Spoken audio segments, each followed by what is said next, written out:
Let's get started. I will remind everybody that this meeting is being recorded, and this is the Dartmouth Planning Board meeting of March 10th, 2025. We will start the meeting with a roll call vote. Roll call. Margaret Sweet, Here. Kevin Estes, Here. Nick Cyclepatis, Here. Helio Rosa, Here. and Kevin Mello here. So the first thing tonight on our agenda is a public hearing for 581 Fons Corner Road. This is an application for a special permit. At this time, I need a motion to recess the planning board's regular meeting of March 10th, 2025, and open a public hearing regarding 581 Fons Corner Road. So moved. Okay, I have a motion by Margaret Sweet, second by Kevin Estes. All in favor, Margaret Sweet, Yes. Kevin Estes, Yes. Nick Cyclepatis, Yes. Helio Rosa, Yes. and Kevin Mello, yes. Next, I would need a motion to waive the reading of the public notice. Motion made. That was first by Kevin and second by Nick Cyclepatis. All in favor, Kevin Estes, Yes. Nick Cyclepatis, Yes. Margaret Sweet, Yes. Helio Rosa, Yes. Kevin Mello, yes. So for the introduction, I will ask Dan to say a few words and then we can turn it over to the applicant. Thank you, Mr. Chairman. This is a special permit request for a reduction in the number of parking spaces required for a commercial site. The applicant is proposing an additional 6,520 square foot outpatient facility to be added as a separate building to the existing South Coast Behavioral Health Center at 581 Fons Corner Road, also known as Assessors Map 68, Lot 28. This was filed in the portal under application PSP-25-1. Just a little history on it. Back in 2014, before site plan review was in effect, the facility was granted a variance to allow for the 50% reduction in parking spaces. At that time, they provided GO spaces to show that they could meet the capacity if ever needed. Additionally, in 2022, a special permit issued by the planning board was granted when the applicant constructed an addition to that building, again, reducing the parking facility at that same ratio of 50% that was approved under the ZBA 2014 decision. If the applicant's representative is here, can further go into the information on this, and I can provide any other input as needed. Sure, yeah. My name is Patrick Carroll. I'm with Drunk Engineering. And just to kind of follow up a couple of things that Dan just said. So the existing facility obviously had the reduction. Since we're on the same lot, we obviously have to apply for it as well, since we're not bringing the existing parking up to standards. However, our usage for the outpatient is providing the entire amount of required spaces just for our usage. So we won't be changing any of the existing parking layouts or expected volumes for the existing facility itself. So our usage will have the total required number of parking.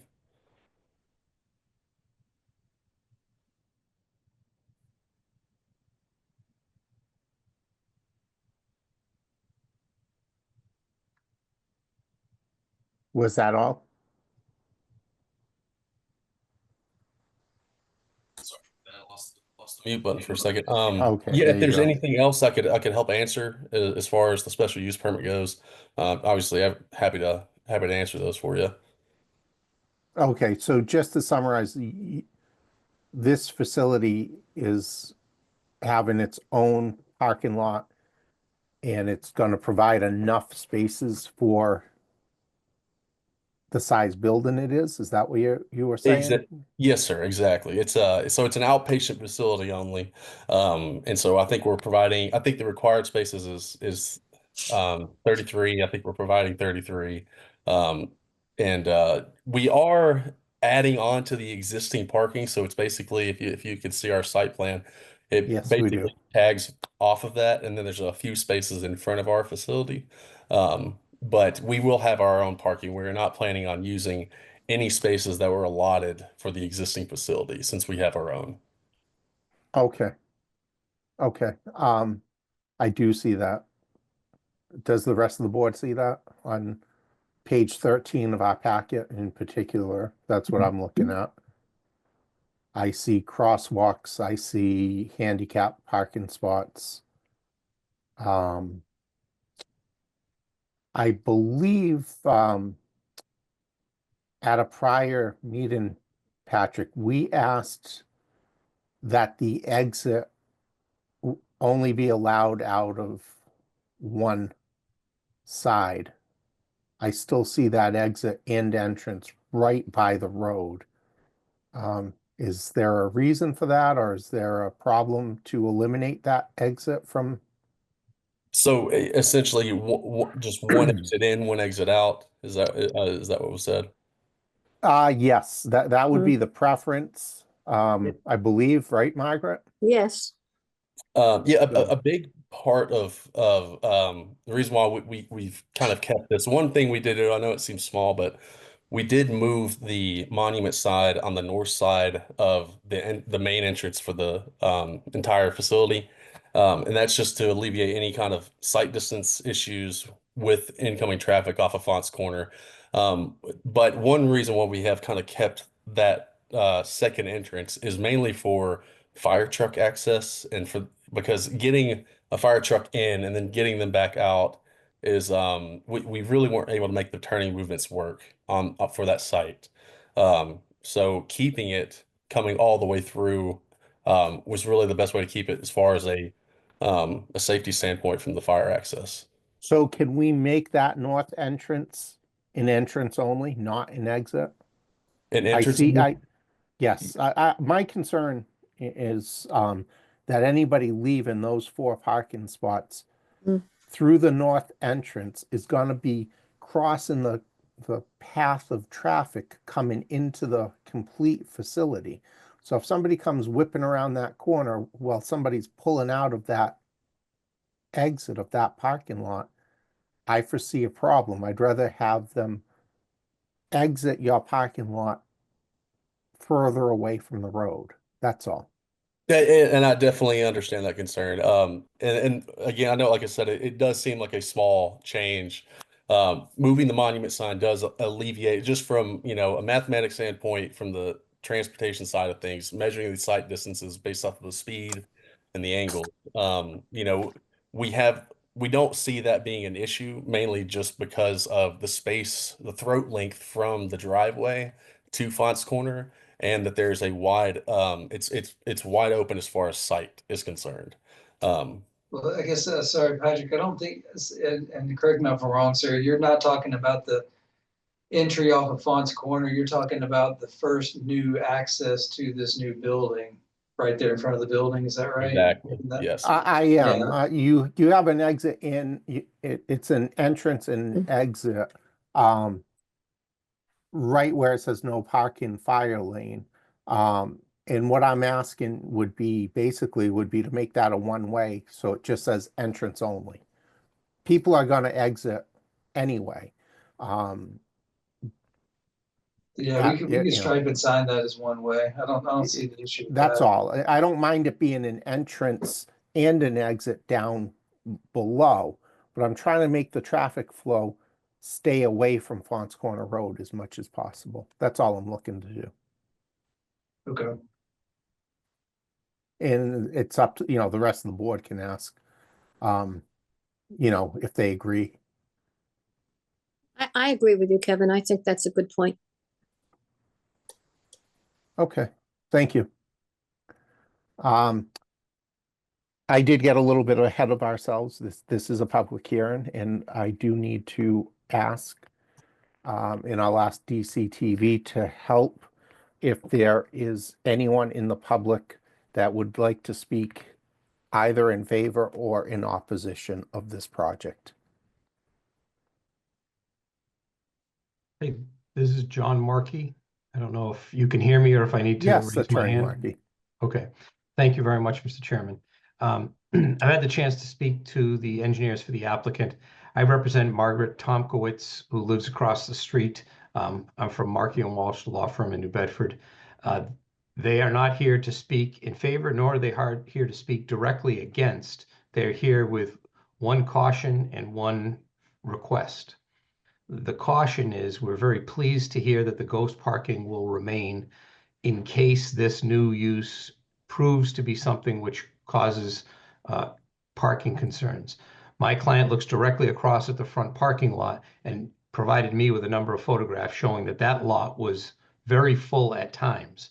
I understand there is parking behind the building, which is less convenient for some of the folks who are visiting. And we just want to make sure that as more people visit with an expanded use, that those are not people who park on the street or park across the street on my client's property that might be more convenient for somebody.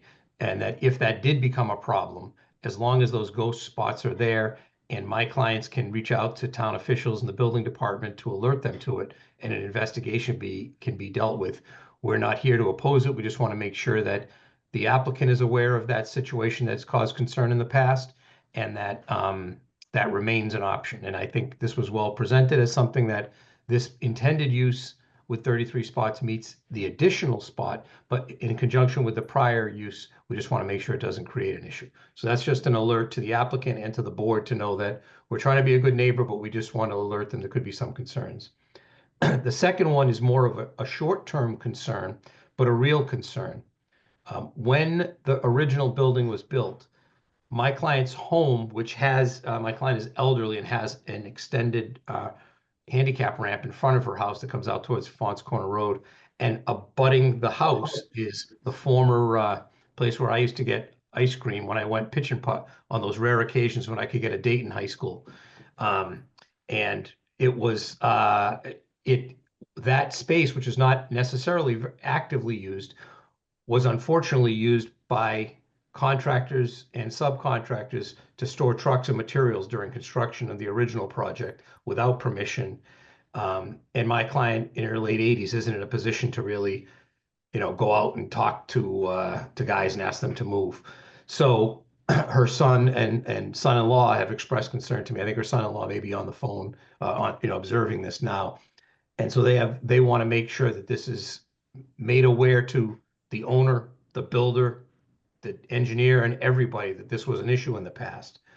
And in fact, as recently as last Friday, there was a couple of trucks parked in that area because they may be doing some preliminary work that seemed to be associated with people on that site. So we have basically two asks in regard to this during the construction period. The first ask is that there be a condition placed that no trucks, contractors, or people associated with the project be permitted to park across the street on either of my client's properties. And the second one, which was an ask that I referenced to the engineers earlier today as a sign of good faith to make sure that at least in front of her home where she has her handicap ramp, that they might consider contributing to a small fence that would give some privacy and would make sure that at least as to her own home, when these trucks are pulling in and pulling out, they would not risk disturbing her front yard or her handicap ramp. So that's basically her position. Again, number one is a long-term. We're hoping that there's not a need. We're glad that there's ghost parking. We just want to assure her that there is a process if there's an issue. And shorter term, we absolutely would strongly request there be an order that they not park on our property. And we make as an ask, recognizing we can't demand it, the consideration that they might want to contribute towards a fence to make sure that her ramp is not damaged. with that, I just turn it over, and again, that's Mrs. Tomkowitz and her family's position. Very good. Thank you. Would the applicant like to rebut? Hey, this is Adam Crunk with Crunk Engineering. Yeah, I think the caution about parking is understood, and I think we'll, be showing that in the future that we do have adequate parking. And as you mentioned, we have a plan for additional parking if it would be needed. Secondly, regarding the use of the property across the street, absolutely that should not have been used during construction, and we'll notify the contractor to alert them to that fact and make sure that any sort of parking, staging that be required for the construction of this new project occur on the Dartmouth property or some other property that would be permitted, by private agreement to allow staging. At this time, we're considering a barrier, but do not have the authority this time to state whether that will or won't happen. But for sure, we'll do, the project will do its best. The contractor will do its best to make sure that nobody's parking on private property across the street. So could you show us, we can share the screen, or if you can tell us, do you have any landscape? Where is your landscape plan? Sure, probably just share that. And then, in conjunction with the landscape plan, there's a pretty decent stand of trees. Let's say we made a request to share the screen, by the way. Okay, DCTV can help us with that.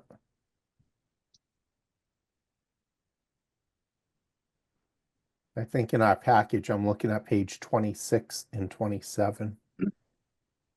That's just, so the landscape plan is being shown right now. So you see the circles out by the street that are shaded back. Those are the existing trees that are along the street today. Those will be undisturbed. And then in addition to those trees, there'll be new trees planted, 5 new trees along the parking area and 1 by the building for additional screening.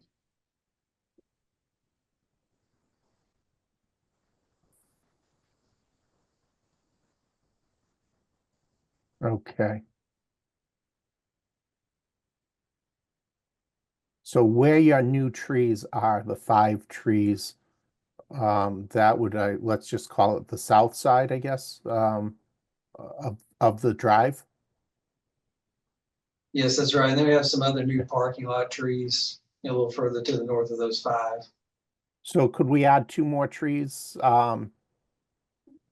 north of the driveway? Even with, you've got them on the corners of your new parking lot. If we put a couple of buffer trees just towards Fons Corner Road where your arrow is now. Okay. Just yeah, right in line. You see the line of your new trees on the building side. Follow that line and put 2 or 3 more trees on the other side to help block the driveway from the neighbors.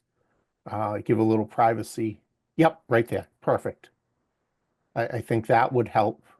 We certainly can't ask you to do work on a neighbor on someone else's property. So asking you to put a couple of more trees in there to help buffer. So maybe space them so they fill the gaps of the current existing street trees. So you put 1 and then 2 in between. Yep. Right in that, right where you're pointing. Yeah, we might extend those a little further north, just not to block the visibility of the new monument sign. That monument sign follows a square right there. Yes. The relocated monument sign. Okay. Yeah, maybe set them closer to your driveway a little bit, but there's enough room there that you could put one like right where the 198 is. You see where the 198 is? Yes. Put one right there, and then right where the 2 Ace OGL is. That will help add some privacy from your parking lot. People sitting in their cars will have a bit of a buffer to the house across the street. Okay, yeah, we can do that. Because I don't, I can't ask you to go across the street and put a neighbor's, a fence up in the neighbor's property. And Mr. you know, Mr. Mello, oh, sorry, Mr. Yes. Chairman, I totally understand that. And that wasn't, we were just trying to come up with a creative solution. So I'm not asking Sure. that the board do that. no. Um, I just want you to know we're making an effort for your Yeah. for your client. And- And did you ask your client if they would be partial to an outside agreement to using the parking lot for these? they might be, might be willing if they were asked. We did not Okay. start this with a desire to try to extract something during construction period. It was just my client has lived there for a long time and was concerned that this had Absolutely. happened. So wasn't looking at it as a real estate development question. She was looking at more like, Yep. why are they using my property? And her son and son-in-law were trying to protect her. And I do think if I could share the screen quickly with the Google Earth image, I know everybody's familiar with Fons Corner Road, but I think it might be helpful to take a quick look Sure. at this. Just if you're looking at this situation. So if you turn in this direction, you see there's this large area that really, in some sense, would be an ideal staging area if things were kept and they wanted to do it. My client tried to put some logs down, which did not deter people who moved them and used to park there last Friday, because she wanted to protect that. The second piece, just to draw our attention to, is as you get up here, you can see how close her ramp is to the roadway. And when large trucks are coming out of this driveway, they're coming very close to her ramp. And that's kind of the concern. That's the particularized concern that she has right now. So again, I'm not, we know there are some limitations on what you can do. We want to make sure you're concerned about aware of the long-term thing, and you have an appreciation for the fact that this is her property, and that it's understandable why someone might have thought that was a building that wasn't associated with anyone and it might be usable, but that's not the case. And I wanted to make sure Mhm. that attention was brought to everybody on who is associated with the applicant. So that's all that I wanted to just highlight to folks. Very good. Thank you. Okay, so I'm just going to double check anyone else from the public that would like to speak in favor or opposition or in general about this permit. Okay, I am not seeing anyone. Anyone on the board have any further questions? I have no further questions, Mr. Chairman, but I do want to second your assertion that it might be easier for to avoid traffic, the potential even for traffic being backed up on Fons Corner Road if that entrance way was made one way. One way in. Because traffic is getting denser and denser on Fons Corner Road. And I can understand that leads into Attorney Markey's clients' concern of traffic and parking. Absolutely. Mr. Okay, Chair, a question for me. yes, As it relates, obviously, just we're talking about the special permit and the number of parking spaces. I just want to get clarification for the record. So the intent is that this project's parking requirements are met with the new parking provided. My calculation has, based on a 6,520 square foot building, you need the 27 parking spaces plus employee parking. The employee parking in some of the correspondence is listed as at least 10, which would make it 37 spaces. I see 33 spaces. Am I missing something? No, sir, you're not. There was some been some back and forth on exactly how many employees will be at the facility. I think you're right. I think the latest estimate, so I may have misspoke earlier. The latest estimate was, I think, 10 employees. I think we are short 4. You are correct. Thank you. okay. Mr. Chairman, if I could just clarify one thing before we continue on. Yes, please. So this is a special permit for the parking facility for the lot. So what they're required to do and what they're proposing is for the entire facility. It's not piecemealed for just this new facility compared to what was there. So for the entire facility, 581 parking spaces are required. They are proposing 316 parking spaces. So under the 50% ratio that was originally granted by the Zoning Board of Appeals, what they're providing would be 54.4 spaces, which would include the 265 GO spaces for future use if needed. So this special permit before the board today, 581 spaces required, 316 proposed, giving a ratio of 54.4% of the required parking spaces for the site facility, not individual buildings. Okay, so the percentage is staying the same, essentially. Yes, it's actually a little higher at 54.4%. Okay. Helio, are you good with that? Yeah, this site plan is actually proposing an improvement. I just wanted to get clarification on the previous data, so I'm good. Thank you. Okay, very good. Thank you. Anybody else?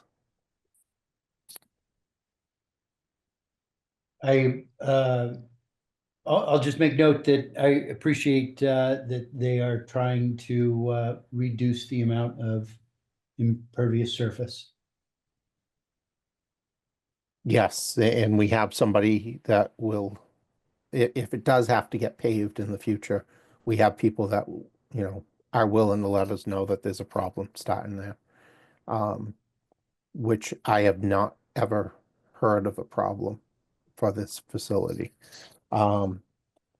So if we have no other comments, it would be time to take a motion and a second to close the public hearing. Made. I have a Second. motion made by Nick Cyclepatis, second by Kevin Estes.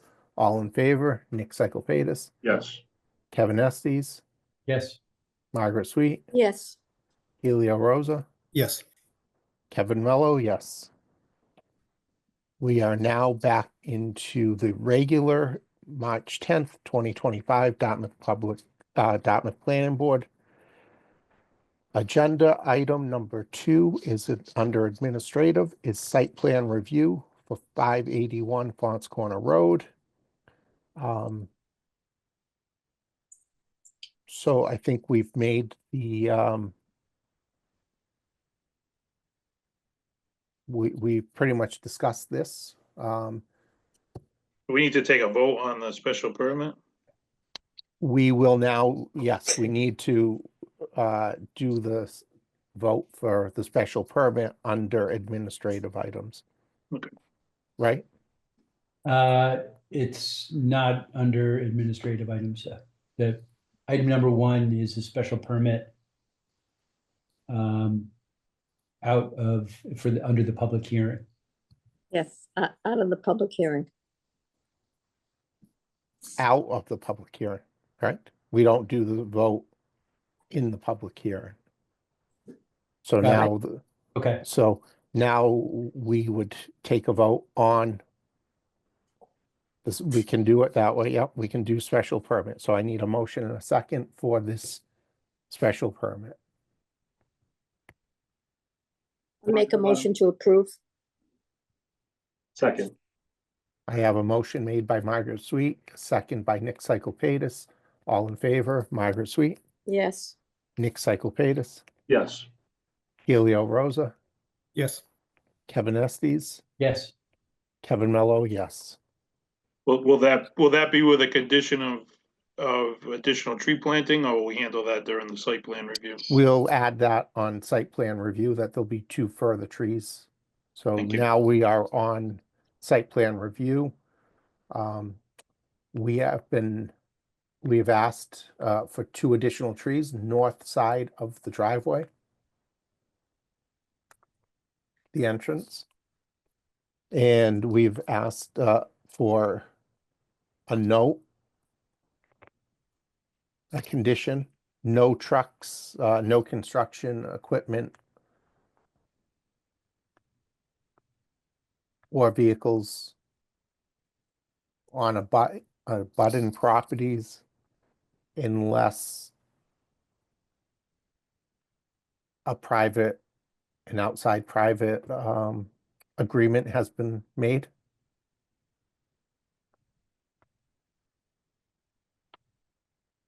Mr. that- Chair, could I ask a question? And Yes, perhaps the gentleman can answer. Do they have enough room to start construction and keep the trucks on their own property? Because then we could just say no parking of construction off-site. So sorry, go Those- ahead. I can't tell if I'm hearing an echo or if somebody else is talking, but from our erosion plans, which is usually what is used for construction laydown areas and everything like that, we have vehicle washdown areas, stockpile areas, and now exactly what equipment the contractor might use, I'm not entirely sure. So if we don't have to lay that down entirely right now, I guess I'd request that just because I'm not entirely sure what they're going to use, but I believe they should have enough on their property. There's lots of green space they can use for laydown areas. Yeah, under no circumstances would there be a need to use any immediate private property. All the construction activities would remain on our property. So you could put something on that, no off-street construction parking. That's That would right. probably, okay. Yes. Kevin, is that all right? yeah, no, I was just trying to give the option to both the family to, maybe earn some rent, and two, to the contractors, if it was more convenient, because it's, instead of going down the driveway around back of the building, course of least resistance, is right across the street. That's the only reason I was trying to throw that comment in, to leave that option open. By not having that option, if Dan goes by or the building commissioner goes by and there's a dump truck parked across the street, the project could be shut down. This is Adam Grabley with Acadia Construction. We would appreciate to keep that option open if it's, a possibility. Because even whether it's across the street or down the street at another facility that's, we contract with, if we need to go off-site for parking, we would need the opportunity to do that. When we just completed a 48-bed addition in the rear of the hospital, I don't believe we needed any additional space, but just if there was a need to park off-site for anything or store materials off-site, if we contracted for that place, we would just like to have that option. Thank you. So it's really up to the board, Margaret. Can I speak, Mr. Chair, and shed some light on this as Yes. well? Margaret, I understand your sentiment, and I clearly understand why one would feel that way and or say those things. The concern that I have is the nature of the activity, specifically speaking, the trades that conduct this kind of work. They often wrap things up between 3 and 4:30. And I'm just wondering if they're taking down equipment, washing trucks and putting things to rest for the overnight, if it's, quite frankly, if it's better that it's off-site for a cleaner site as it relates to patient flow and visitors than having them on-site. Now that I said that, I'm not suggesting that the neighbors rent it to them or that they find something.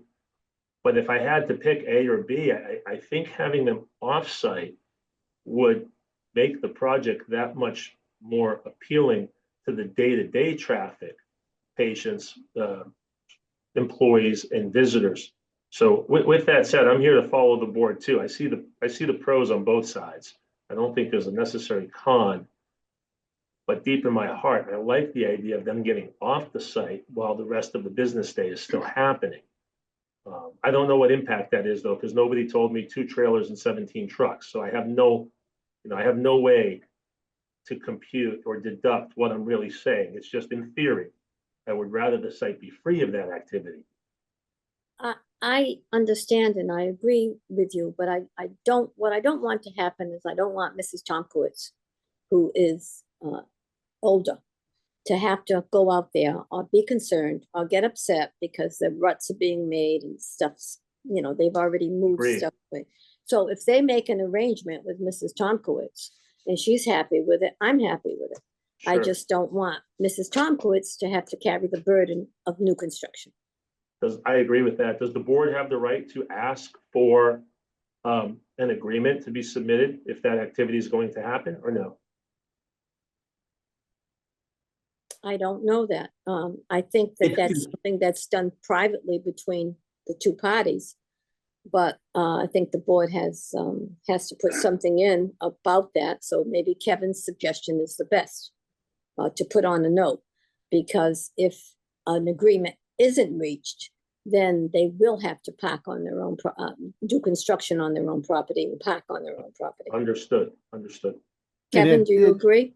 I do, and all I'm doing is leaving that option open. It doesn't have to be Mrs. Tomkowitz. It Could be anybody. It Right. could be down the road, Right. someone down the road, anyone. Right. So by not having that, unless a private think- agreement can be reached, It- closes that door. Mr. Chairman, if I could just give you a Yes. suggestion, I think if you just said absent a written agreement, comma, and then use what Margaret asked for, you would accomplish it. Then there would be a written agreement that could be provided to the building department if asked, and they would know that, but your expectation is that there were some neighbors who expressed this unique concern because of some history, and you have protected the neighbor, but you've left the door open for a written agreement. Okay, Very so good, John. Yep. no trucks parked on other properties absent of a written agreement. No I construction. wouldn't say trucks. I would say commercial No. grade equipment, rather they be Yes. vehicles No. and or equipment. Yes. Okay. Mr. Okay. Chairman, could I just add one comment to this discussion? Yes, Well, one thing to keep in mind, the applicant's engineer is working with the Department of Public Works. And one of the plan requirements is an erosion and sediment control plan, which will dictate, like they said, washing of vehicles, protecting structures, catch basins, everything else. So if this changed, where now you had vehicles across the street, DPW is gonna be looking at what's going on for erosion on that site. Siltation measures, protecting catch basins in Fons Corner Road. So I don't know if we want to get too far in it, other than just to say they would have to come before the board if they were looking for off-site equipment use, storage, etc. Good point, Dan. well, they wouldn't have to come to us. I mean, that would be up to the contractors, what they have to do with the DPW. Is that not correct, Dan? Well, it'll be a revised site plan package because the erosion and Right. sedimentation control plan would be altered. Not just, so if we put the absent of a written agreement down on as a condition, if the contractor decides to go under agreement somewhere to park his trucks, then that would allow him to then seek the proper permission from the town to park his trucks there for the Correct. duration. Correct. All right. Isolated on that So site. we're not It giving, would just add other requirements to that site. but that's not, But right, that's I not, wanna- if you stayed with the comment, no construction vehicles on abutting properties, absent an outside agreement, yeah, that should cover.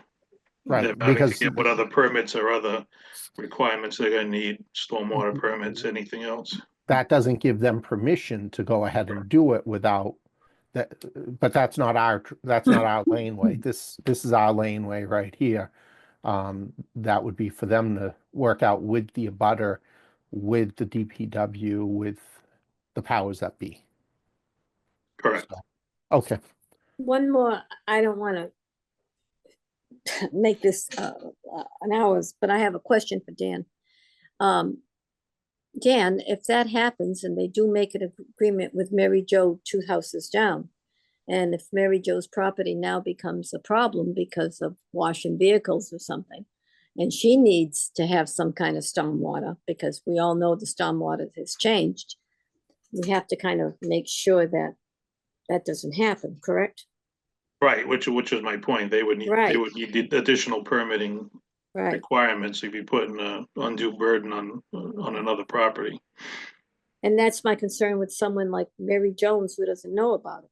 That's the only concern I have, Kevin, because of, you know, Yeah, but somebody, that's not our, we gotta stay in our lane. well, to stay in our lane. We gotta have to stay in our lane. But we you know. also have to do some protection to the abutters. So you just can't stay in our lane, Kevin. We are leaving it open by having that, by not having that. It's not saying, you know, to the applicant, you have to rent some property somewhere else. We're not saying you have to. We're not making a requirement by. Right, they putting have a the plan, they have a absence. plan right now that should provide for all construction related activities to remain on property. Right now, that's what they're working with. Correct. Just from Ms. Tomkowitz's perspective, Dan, you raising that issue was very helpful, and Ms. Sweet, we wouldn't enter into an agreement unless that issue was addressed, if we Well, did choose to. Mr. Markey, I know that you wouldn't allow that, but maybe someone else that doesn't have an attorney like you and doesn't have an attorney wouldn't Okay, I know that. understand.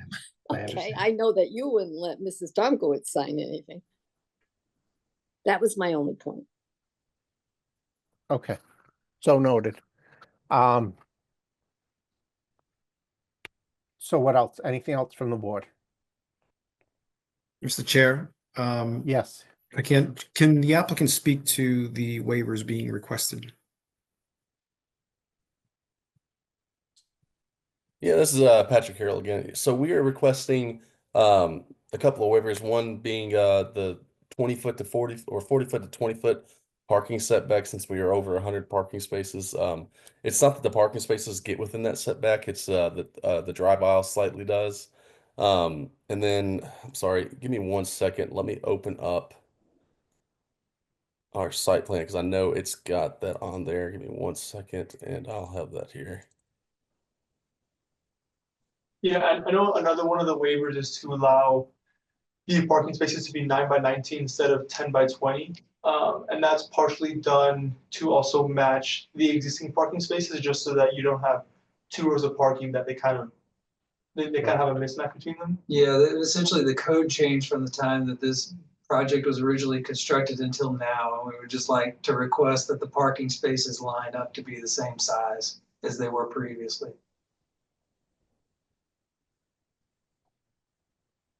Yeah, and then the last waiver is to reduce the parking setback requirement from the building from 15 feet to be 3 feet, since technically we are a parking facility with over 100 spaces. There was a comment made about the 3 feet and as it pertains to proximity to the building overhang. Can you walk us through that? Yeah, can you share your Yes, screen? sir.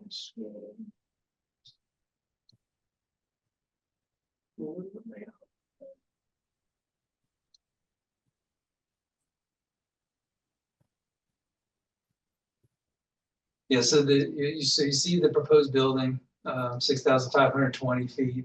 And then there's a dashed line around the top left corner, the top side of the building, and then over to that right corner.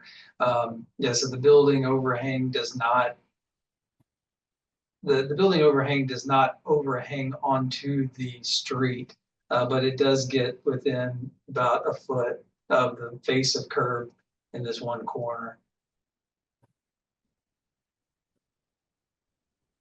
Are those bollards you're providing? They Yes, are. yeah. And have we verified, based on your design, that the bollard locations, looks like you're abutting the curb, looks like the bollards are outside of the overhang, but very tight to the curbing.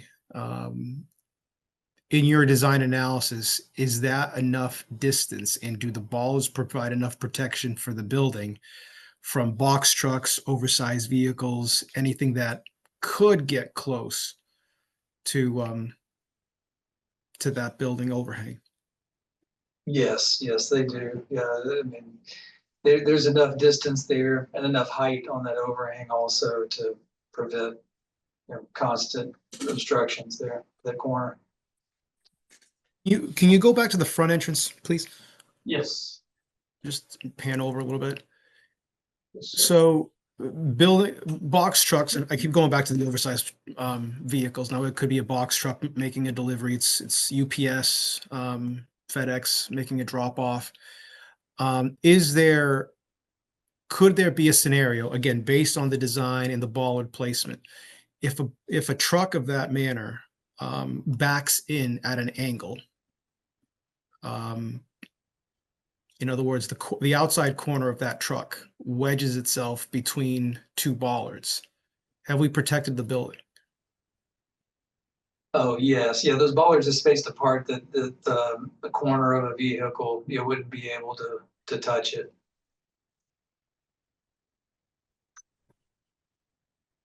Mr. Chairman, can I ask one quick question? Yes, Patrick, are these new plans that you just submitted today? They Yes. are, yes. Yes. Yeah, based on comments received today, Yeah. I believe. Yeah, we got comments via phone on Friday, and then we received official comments this morning. So these are in response to those comments. We also received comments on Wednesday of last week as well. So this is in response to all of those changes. Okay. Mr. Chairman, would you mind if I just give a couple minutes of just a little bit of history with some of these comments? sure. We had received plans, a previous version, where the overhang fell in the front yard setback, to Fons Corner Road. So there were questions with the building inspector if that overhang counted towards the front yard setback. So at the time that we had looked at this originally, that setback on the other side was further away from the building, and there was a sidewalk that wrapped around. We had requests for comment out to the building inspector and the district fire chief for this, and had concerns about what was going on with that overhang. So Mr. Cuddy and I hadn't seen the new bollard scenario. From what I just got for an update from the portal, the fire chief just commented shortly after 5 o'clock with some comments, I'm guessing based on what these plans were. So we haven't had a real chance to review this setup to see. And I know when I talked to Patrick earlier, there was questions on whether or not that overhang would still be needed because that sidewalk had been revised. And I know you had mentioned you were going to talk to the architect team. So there's a little bit that we haven't, staff hasn't had a real chance to review some of these items, just so the board's aware, along with the question line that Mr. Rosa was heading down. Yeah, and then I will say that first I do apologize of submitting plans so late. We do try to, when I spoke with Ross previously, we try to get the plans at least 2 weeks before the meeting, just so you guys have a proper time to review everything, just to make sure that you guys see the same plans that we have. But given that we've been receiving comments, this morning, this is, we prefer to submit just to satisfy those comments. And Yeah, in question of the overhang going all the way to the right, yeah, I think that likely will be eliminated, can be eliminated. The architect and the owner have agreed to that. Okay, because I know that was a concern of the fire chief, but So, like I said, I know what Mr. Rosa's comments were leaning toward. I don't want to speak for Mr. Rosa, but I'm looking at this with the same questions you have, so I just wanted to give a little back history on where we were coming from staff standpoint. so Dan, I guess my question to you is, would you feel comfortable if the board saw fit to complete this administratively? Or should we wait for a complete review from the remarks and work through what the fire chief has to say. The only concern I have for administrative approval is just the comments from the fire chief. That's the one that I would really like to get a better handle on, because I want to make sure these plans are in compliance with being under all the regulations of the fire code. There's still a few other outstanding items just along that line. As far as I know, unless he's got something at the end of the day that I didn't see, we still don't have a approval letter from the Department of Public Works. I know the last round of comments seemed minor and didn't have a lot of concerns with what the planning board would be looking at, but my concerns with the location to the building where 15 would be required, we're down to only 3 feet. I don't know if there's some room to maybe slide that building a couple feet, or if there's something is changing with that overhang, or to make sure the fire chief is good with a new location and the bollard locations. I would at least like to make sure everybody's had a chance to look at these new plans and be able to comment, so I can give the board a good opinion on what's proposed here. Okay, Mr. Chair, if I can just finish my last thought. sure.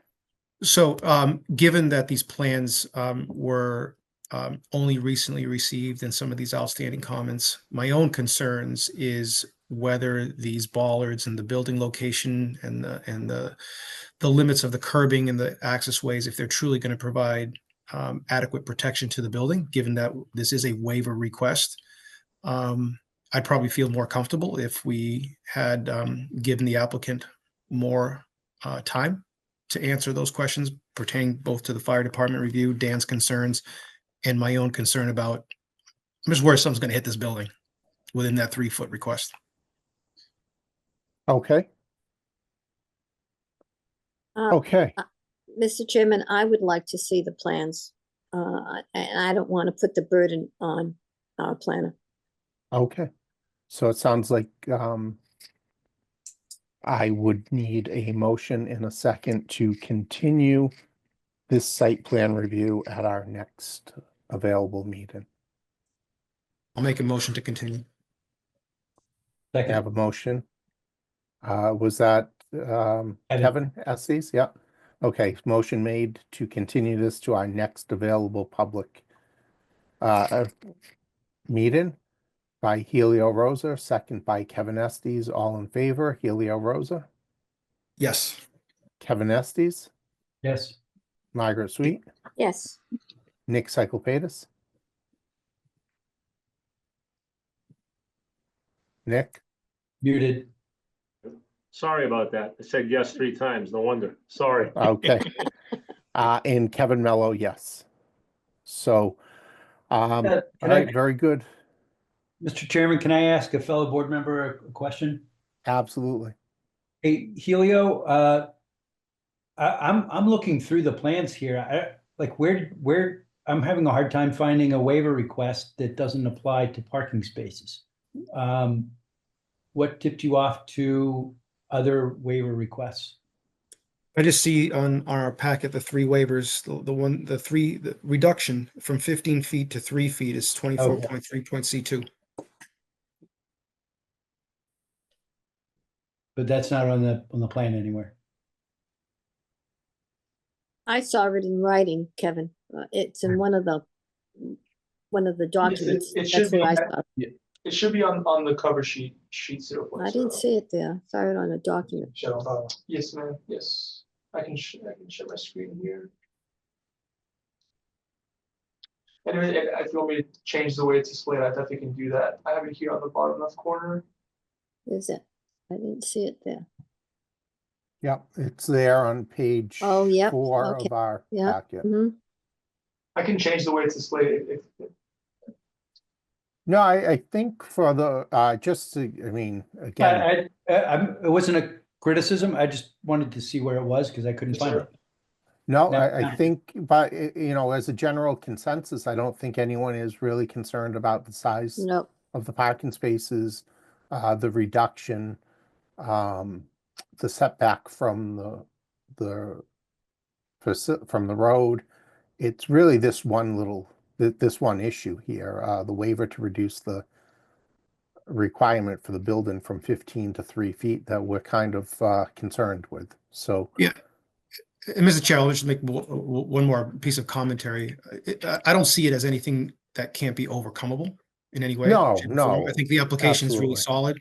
solid. I just want more of a comfort level that the proper due diligence in looking at that proximity, particularly with the larger trucks and vehicles that might be in there, in addition to making sure that our other regulatory folks have enough time to look at the most current drawing. Okay. Very good. We will see you guys. And Dan, are we good in 2 weeks? Do we have? Yes, I think these are minor changes, and I think we should be able to get that handled with with their engineering team. And we're not Okay. missing any deadlines, right? What's that? We're not missing any deadlines? No, we're fine with the application. So we will see you gentlemen in 2 weeks. Thank you. Thank you. Thank you. Thank you. Okay. Next is on the agenda, item number 3, Chapter 91 Waterway, 31 Mosier Street. Dan?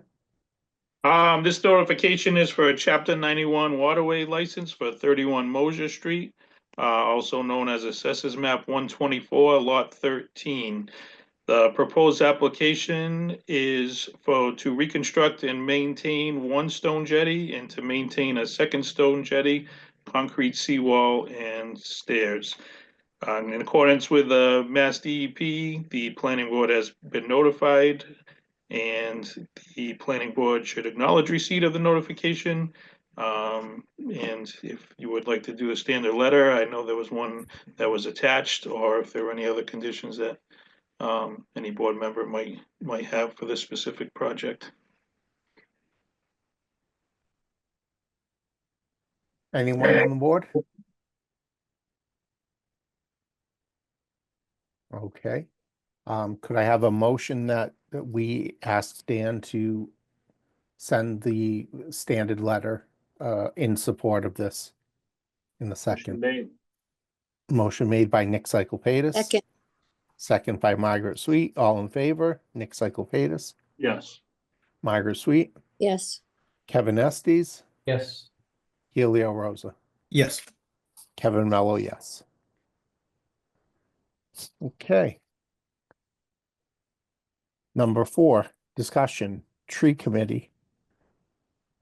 I saw Andrea on. You all received the updated, hello, the updated package from the tree committee. I will ask that Andrea give the quick rundown. I think we were all the same folks, no changes on the board since the last time they were here. She took our feedback and made some changes, her and the committee. So if she could just run those through and field any questions from the board. Go right ahead, Andrea. Thank you very much, Kevin. Ann Parson, the chairman of the tree committee, had intended to join, but she's actually at the select board meeting right now discussing planting some trees on the town hall, the town hall property, some more trees on town hall property. So we did come before the board in June with the concepts we were thinking of for the draft tree bylaw. Since that time, the subcommittee has drafted the bylaw that you see presently, and we've gotten feedback from the former town, the former building commissioner, the former town administrator, the former town planner. We've gotten conceptual approval now from the building, from the Board of Public Works, and obviously the tree warden we've been working really closely with. And we've also gotten approval on this language from the tree bylaw group. So we actually, since you saw this, we've actually submitted it to town meeting warrant, and we could consider that a placeholder. We wanted to get your comments, and we need obviously the town council to take a review of it. But we do have a placeholder in place. Do you want me to go through what the bylaw does generally, or should I go straight to how has it changed since I was here in June? I think probably go right to what you have changed since June, Okay. because I know in June, you can review the sticking points and say how you've changed it. Sure. Probably the biggest issue was that we really pulled back to only have the tree bylaw speak of the review of public shade trees and the drip line of the public shade tree. So if you think of a silhouette of a tree, the drip line is the outer edges of the branches, and it generally corresponds to the critical root zone of the tree. So what we've done is we've created an opportunity for the tree warden to review any work that happens inside the drip line of a public shade tree. When we were here in June, we thought, wouldn't it be nice to talk about private trees that extend out into the pavement? And we have pulled back on that idea. That is no longer, that is not part of the bylaw now. Now we only speak to drip lines of public shade trees. That review by the tree warden for any work where construction, demolition, or excavation occurs underneath the drip line of a public shade tree, that would be triggered by the building permit application. And so it would extend obviously on the street road, but it would also extend onto the private side of that canopy, onto private property. And it may be as simple as just the tree warden asking that they put measures in place to protect the tree. You've seen in construction property and projects, you've seen how they put boards along the trunks of existing trees, or maybe they put a wooden fence around the tree, that kind of thing. So that was the one change, is drip line only refers to public shade trees. The second one is setback trees. Under the state law, Chapter 87, which the DPW presently does their review from, trees are allowed to be planted within 20 feet of the public way on a private lot if the landowner gives permission. A lot of times when they're doing work on the street, it's nice to put trees away from the pavement, because our road widths are all different, varied widths. There may not be enough room right on the road, but Chapter 87 allows us to plant that tree on a private property within 20 feet if we have the owner's permission. We don't go any farther than that with setback trees. We were going to look into the issues of responsibilities, future ownership, what happens with replacement. We're not addressing any of that. We're just stating what Chapter 87 says, which is trees can be planted, public trees can be planted with the owner's permission adjacent to the public way. I think you probably do a similar thing with subdivision review. A third thing we did is we wanted to be, and this is really more in response to the Board of Public Works comments, but I think I heard it in the planning board as well. We wanted to be very clear that we would have, that a shade tree permit, a shade tree can be removed. It is possible to remove a shade tree. It can be removed if it meets the definition of a hazardous tree. We provide that definition, which we got from another previously approved bylaw or ordinance. And that basically we say that if a tree that is on public property, the public shade tree, interferes with existing utilities, streets, sidewalks, or other existing improvements, it can be removed. Or if it's dead, diseased, injured, or dangerously close to existing structures, or is causing disruption of public utility service, which you see often when Eversource comes in for their vegetation management plans, and you see that in scenic roads.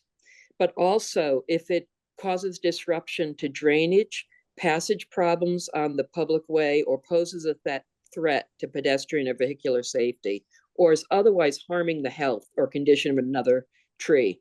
So we created this definition that says affirmatively a tree can be removed under these conditions.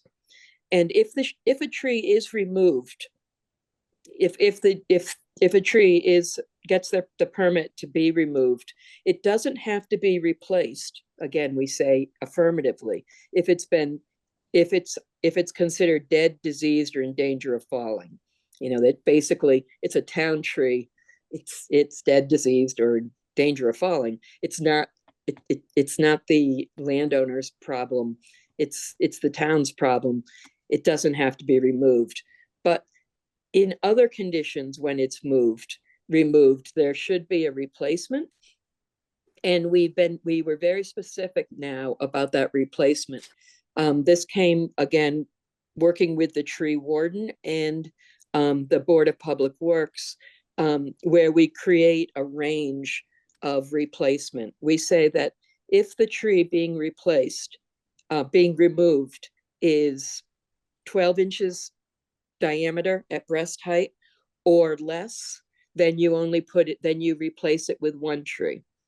If it is between 12 and 24 diameter, you may replace it with two trees. And if the tree is as large as 24-inch diameter or larger, then we ask that a certified arborist determines the value of the tree, and that the value of the tree be either provided in tree stock, either planting trees or payment into a tree fund.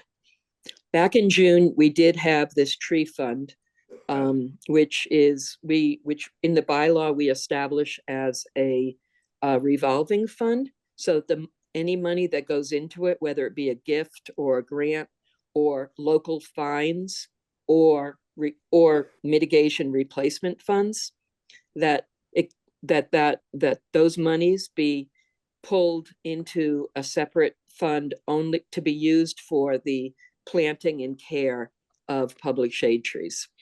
And it's a revolving fund so that the money can be used in any given fiscal year. It doesn't have to be spent at the end of the fiscal year. We did have fines established. We talked about fines, local fines. And so in the bylaw, we talk about that being, those fines being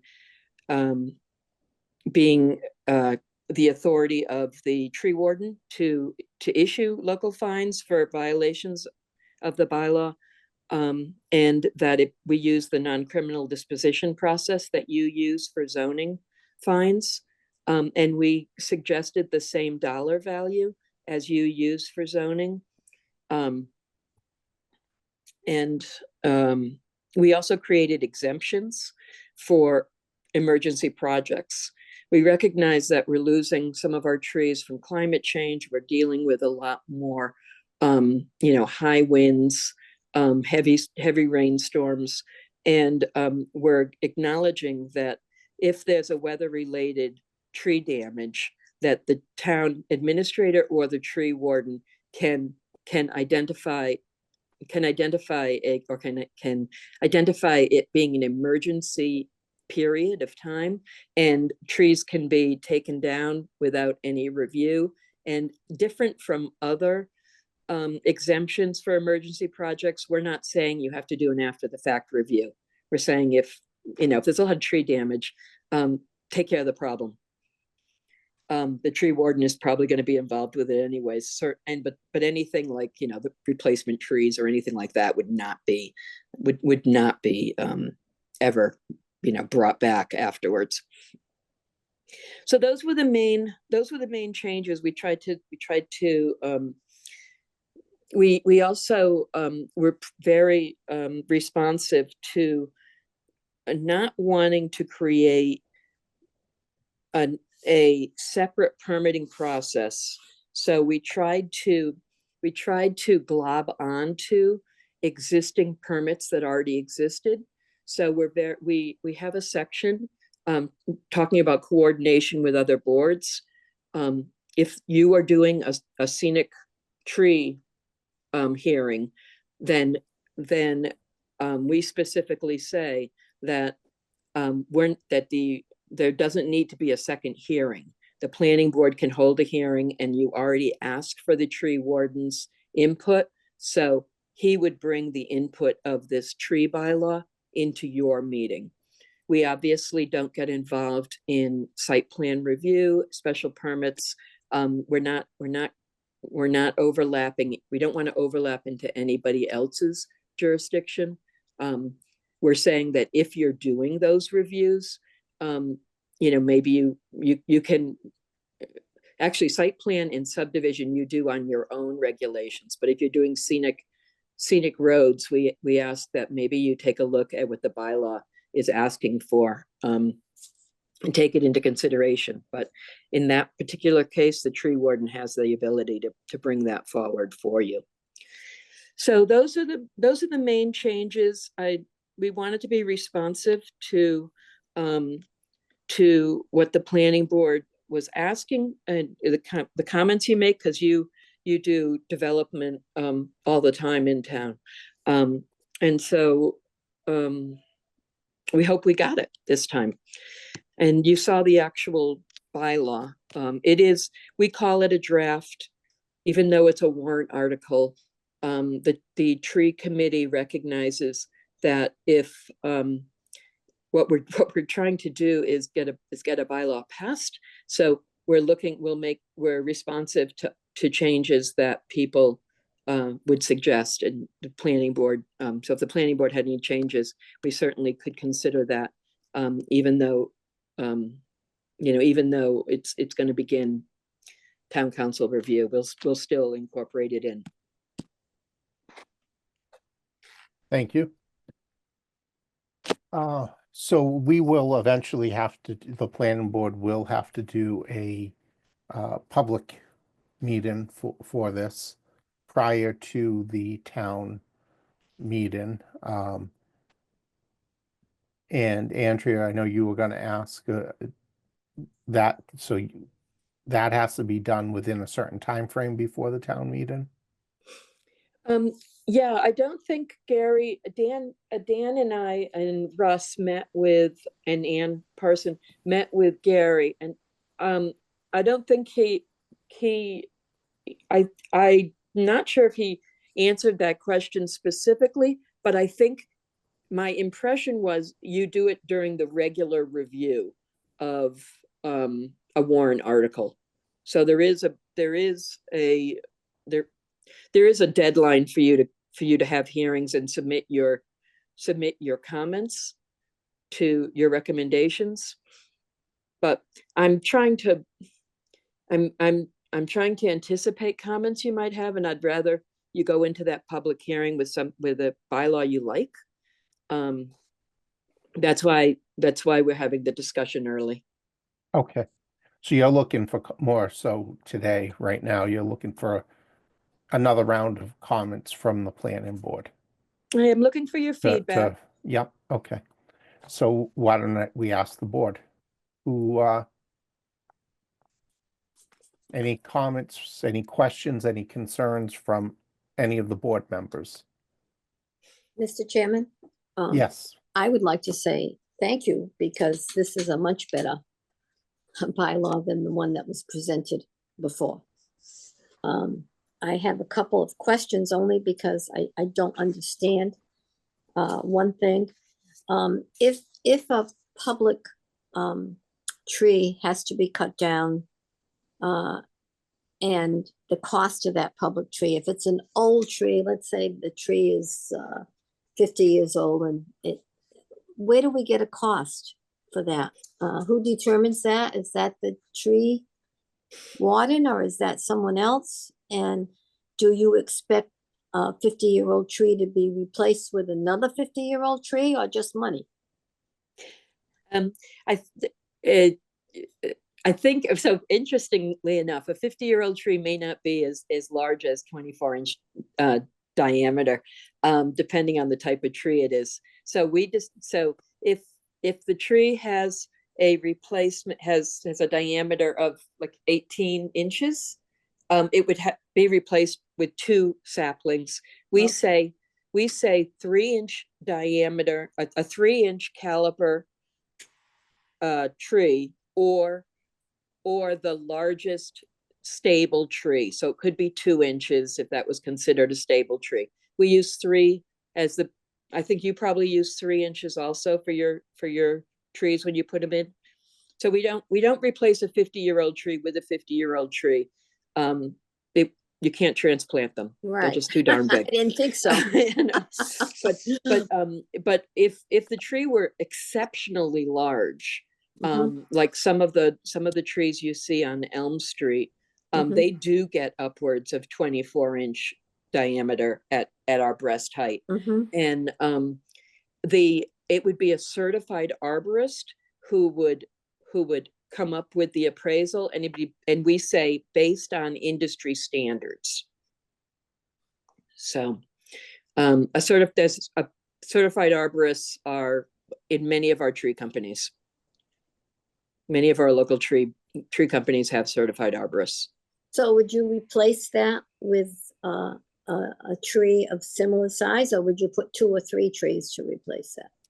Well, the tree warden is anticipating that it'd be difficult to get more than 2 trees in a lot. So there may be some financial contribution into the tree fund in addition to 1 or 2 trees planted. So for every tree lost, we hope at least 1 tree is planted in the location of the tree that was removed. Sometimes 2 trees. Unlikely more than 2 trees could fit. And so for a super large tree, we would ask that the value be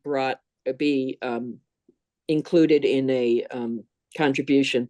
We're finding in doing tree planting that it costs about $1,000 to $1,200, or anywhere from $700 to $1,200 to plant a tree. The tree itself may be short money, but then we have to get it planted. So if you anticipate, it could cost $1,000 to replace a tree by putting that sapling into the ground.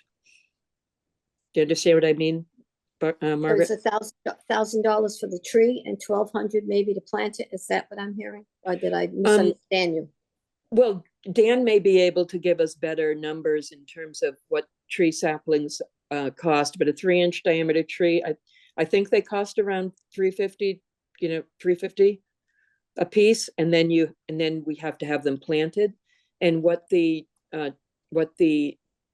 tree committee is doing now in their Adopt a Tree and the plantings they're doing at Town Hall and that they did at the middle school, they're costing around $1,000 to get those saplings put into the ground by a responsible company. Dig the hole, plant, put in the right materials, put in the stakes, put in the bag. You've seen them. Thank you. Mr. Chairman, can I ask a clarifying question that rides on my cohort's question? Sure. I guess, can you show me or tell me an example of a situation where a public tree would have to be replaced? And are we limiting this contribution or replacement to just public trees? We're limiting it just to just to trees that are located inside a public way. We're not talking about town trees that might be on town property, but just the public shade tree that's located adjacent to the road and inside the public way. At times when they might be removed, often you see them removed because there's disease or it's dead. And then somebody will ask, a landowner, adjacent landowner will ask to have it be removed, and town will come and take care of it. What we found and where this tree bylaw got a lot of its origin is from on individual house lots where a new owner might come in and raise the house and then choose to cut down all the trees on the property, including those that are in the public way. We recognize that has happened in town, and the town presently doesn't have the ability to ask that they get replaced. If they do get a replacement tree, it's because they're negotiating it. We're saying in this bylaw, we're saying this is expected. We also looking at that situation where a person might inadvertently cut down trees outside their property line on the public way. We call that a violation, and after we call that out as a violation of the bylaw, and that you just because you cut it down without a permit, you now have to come back and replace the tree. And can you define what the public way is? Is that like the area between like a stone wall and the edge of a sidewalk, or where as opposed to a town-owned tree, what is a tree in the public way? I'm just trying to definitionally, I'm trying to get Sure. clear. Well, the town of Dartmouth is really old, and so the rights of ways are all different lengths, are all different widths. In your subdivisions, it's much easier to look at a typical cross section, and you may regularly have a 50-foot right of way for your road and only 24 feet of pavement. You're leaving room with that, with that additional 26 feet for sidewalks, utilities, trees, grass strips. That happens that all of our streets are laid out that way. I can't say that there's a definite distance between the pavement and the edge of the public way. Right now, the DPW asks that if you think it's a public shade tree, come in and we will check our plans. Got it. Okay. And go out in the field. So there's no way that this can be construed as a tree that is sitting on somebody inside their property line. We're not doing that. The tree warden, Okay. the tree warden has to confirm where the right of way is. Understood.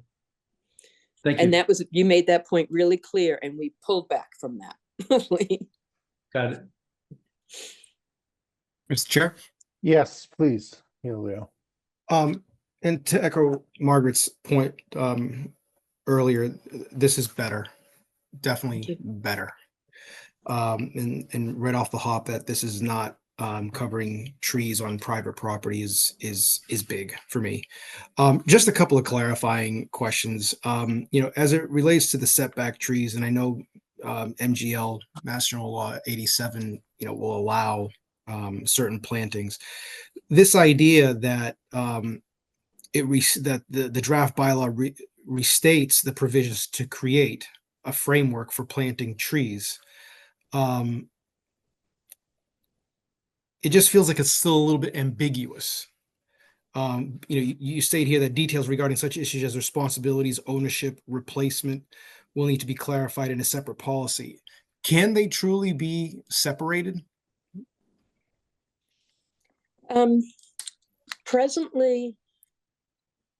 Presently, Article 80, Chapter 87 says a tree can be planted, a public tree can be planted within 20 feet of a public way with the owner's permission, and they stop. That's it.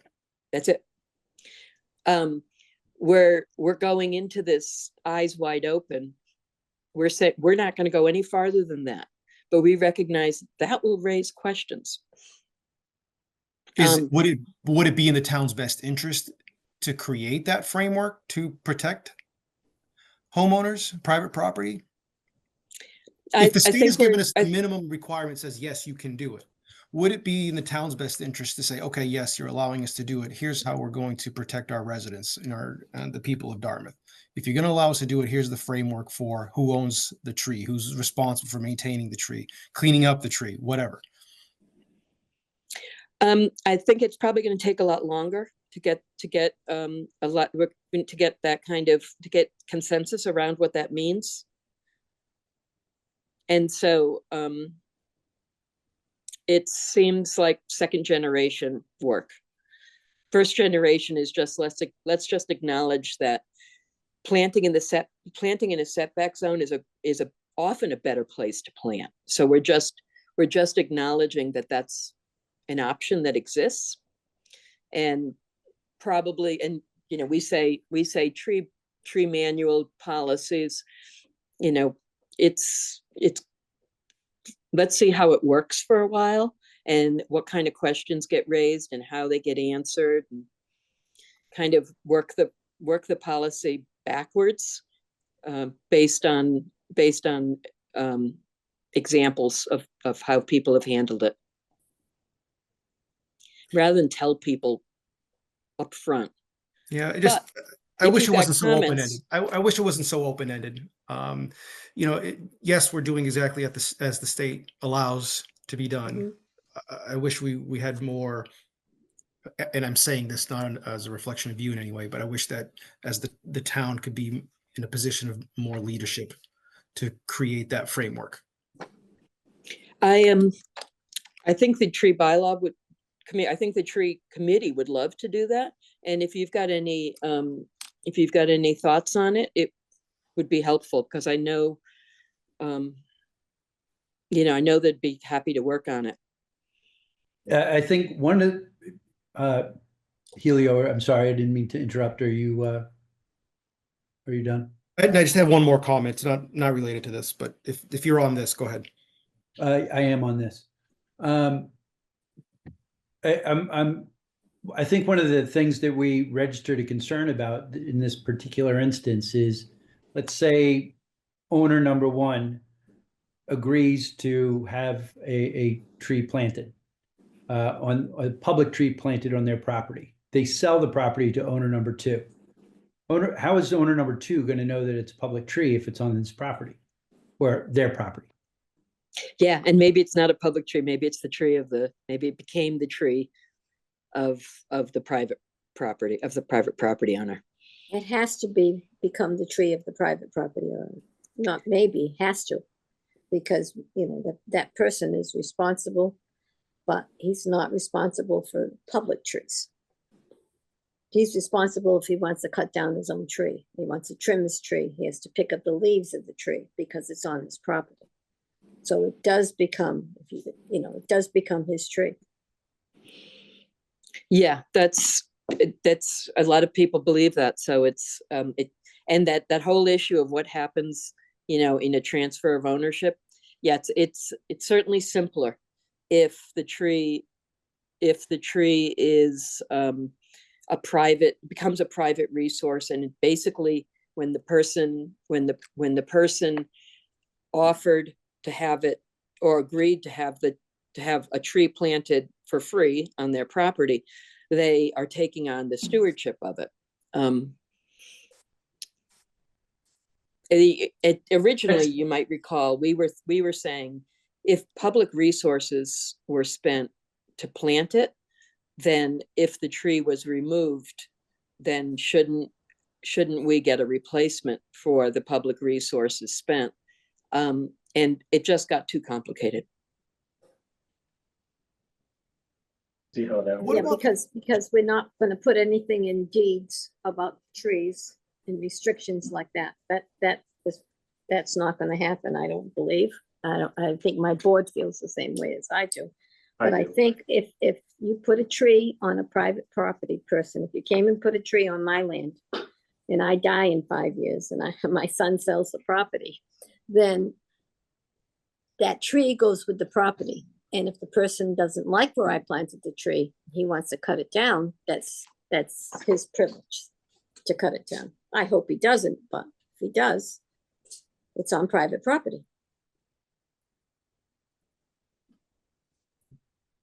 Yeah, is that the general consensus? It's certainly like simpler. Davis, yes, it's mine. It's my consensus that it has to be addressed. Right. Yes. And by addressed, either allowed to become private property, so somebody can do as they well fit, or come up with some kind of an ironclad way of notification when somebody buys a piece of property that, hey, this is a public tree. Yeah, one of the ways, it is, we do have to have written confirmation. So, one way would have been a deed restriction, but that sounds not responsible. Another thing to do is that the town can take that written consent, and we could write it. We could write in what the expectations are right there, but we weren't planning on doing that. We were just getting their consent. I mean, that could get recorded too, or it could just be, left in, presently it's left in the DPW records.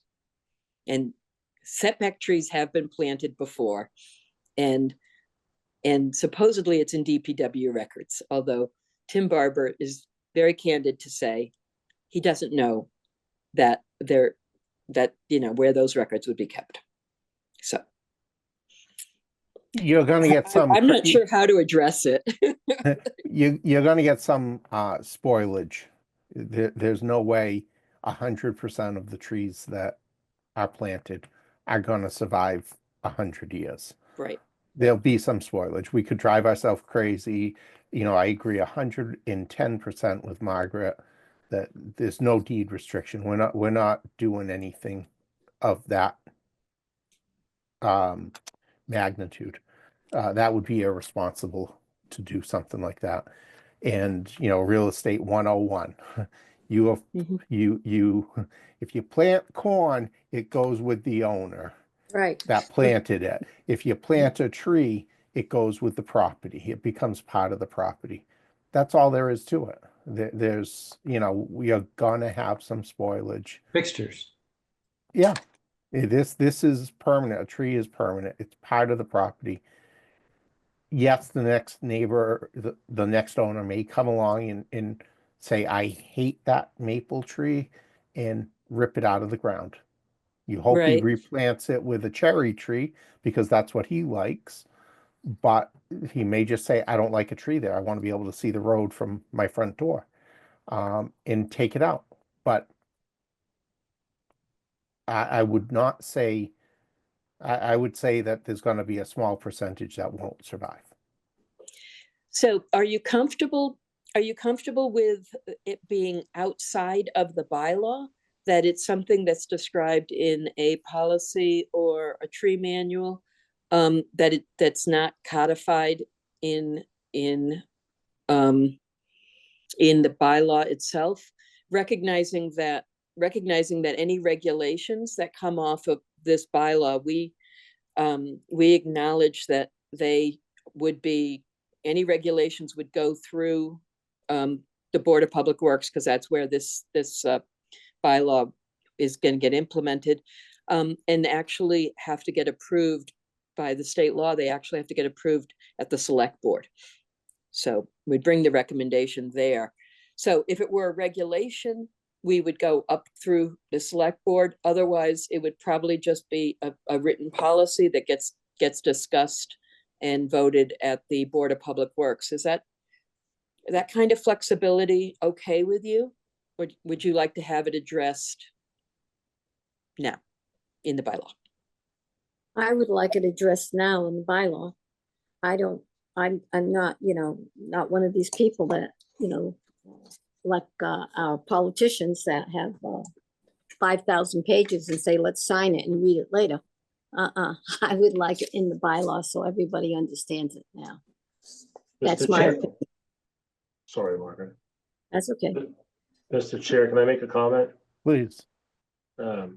Andrea, with all due respect to the time and work that you've put into this, I respect your effort and any colleagues and peers and so on that put time into this, but I'll just keep it very simple. I have a really, really big problem with something that's hereby described as voluntary for the present owner that quickly becomes very involuntary for the guy that signed on the day of the closing and took over the property. And to have such limitation without being clearly defined, I don't feel like we're doing our job. We're doing our job by considering the need for trees in the environment, which is important. But we have to think about the next property owner as well. And by it not being clear in this bylaw and or another process, I don't think it's fair for the next owner, let's just say who isn't as well versed as any of us on this board, that has to hire an attorney or look for help and figure out how to manage this tree that he doesn't like 12 feet in front of his front door because the previous owner had double panel glass doors and didn't want anyone to see them. And these people want to be able to see their front yard. So there has to be a way in black and white in the bylaw, in my opinion, that it's addressed up front. It accommodates both parties, the present and the after, and it doesn't require legal intervention to circumnavigate and get maybe not even to a desired result. Find out where you land afterwards. So I don't know how the rest of the board feels, but I care a lot about the next owner. Well, and that's kind of what I was saying by there's going to be some spoilage here. There's no enforcement of the next owner, essentially. Right, that's true. There is no It's silent. enforcement. It's not, there was permission to plant. There is Right. nothing, there's nothing By that the says current what owner. happens to the tree afterwards. It could die. Well, it could Correct. die or be cut down, but So the next owner cuts it down. Tim Barber knocks on the door and says, "Hey, that was a public tree," and they'll say, "No, this is my property." The transfer of property nullifies the agreement. Mhm. Okay. And So we were clear in the summary that we saw this as an open wound. And we're silent in the bylaw. So I'm glad we handled it that way because we've gotten good feedback from you on that topic. So we'll, I really, it's something that Board of Public Works and the Tree Committee haven't got any kind of clear, they haven't given me very clear direction one way or the other. They were very happy to have us acknowledge that trees are better off not adjacent to the pavement because of, all the snow plowing and all the salts and chemicals on the road and the narrow width. So they were happy we acknowledged that this is something to make landowners aware of. We haven't gone any farther with that, but but I'll take that, I'll take that message back. can I say one more thing, Mr. Chair? sure. Andrea, is there any data that suggests and or could be shared with us? And I'll use the words as they relate to tonight. How many of the public trees over a 20, 30, or 40, 50-year period are actually cut down and or removed by subsequent owners? My point is, we might be talking about 1.8% of the total trees planted over the next 50 years. Oh, yeah, In it's, other words, we might we be- don't know how many, we don't know how many setback trees have been planted in the town of Dartmouth. Right. And the number of times that a public shade tree gets removed that wasn't diseased or, wasn't diseased or in danger, or you see it with the utilities all the time. They cut down public shade trees, when they put their wires in. So but those would all be considered legitimate times. But let's look at the utilities. When they're putting wires in a location where there haven't been wires before, there's a lot of public trees that get removed. We're now putting them on notice. We'd like you to be serious about replanting. We're not saying it's a certain number. We're saying it's consider replanting. Sure. The reason I asked the question is, It's a small number. well, aside from how small it is, I don't want my tone or my words or my concern for subsequent owners at a later date and the concern for what might be cut down, which we know is going to be minimal, to derail, disturb, or significantly alter what hereby is great work. It's great work. The concern we're raising is clearly a very small number, but in all fairness to the owner, and without it ever getting to the registry of deeds, I think it needs to be addressed now. Yeah, I appreciate that. And I think we all, probably everybody has a strong opinion about trees one way or the other. And so when I think it was 6 or 12 public shade trees got removed from the neighborhood because of a new house, going in, the neighbors missed them and wanted them replaced. So Right. that's what this is addressing. It doesn't happen very often, but when it happens, they want something in place to address it. Oh, We also understood. thought it might be helpful for your scenic road work to have the ability to ask for replacement trees, because they're scenic roads. I think we're all applauding your efforts, and by the suggestions that we're making are by more of, hey, let's clear up a future possible uncertainty and towards a really great end that you Sure. help. And I can, know I cut in to complete Helio's question. And I think he's got another one, but No, No. it was actually discussed afterwards. Well, I didn't have a question. It was more of a comment, but I'm good. Thank you. No, thank you, Helio. There is a DCR fact sheet on setback trees, and recognizing that this is an open question, and they talk about 3 different examples of towns that have handled this in an articulated way, and not too surprising that of the 3 choices, Tim Barber liked the middle choice, which is I think it was the town of Concord, and it was that if the tree lasts more than 2 years, it becomes the landowner's tree. And that replacement, it does address replacement, but I don't remember how it addresses it. So there are different towns that have addressed this, and we can look to be more clear about that. okay. I think if you plant a tree, whether it's the day after you plant the tree, that becomes the owner's property. That tree is on his land, and that becomes his, you can say obligation, or his fixture, or whatever you want. But it does become his and not the town of Dartmouth. And So we gifted him a tree. I We gifted understand, the landowner a tree. I understand that.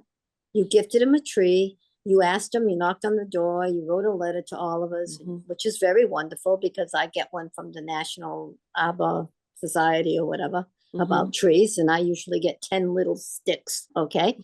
So I understand that, but they don't say to me, if this tree after 2 months, it's ours until 2 years, they give it to me and that's it.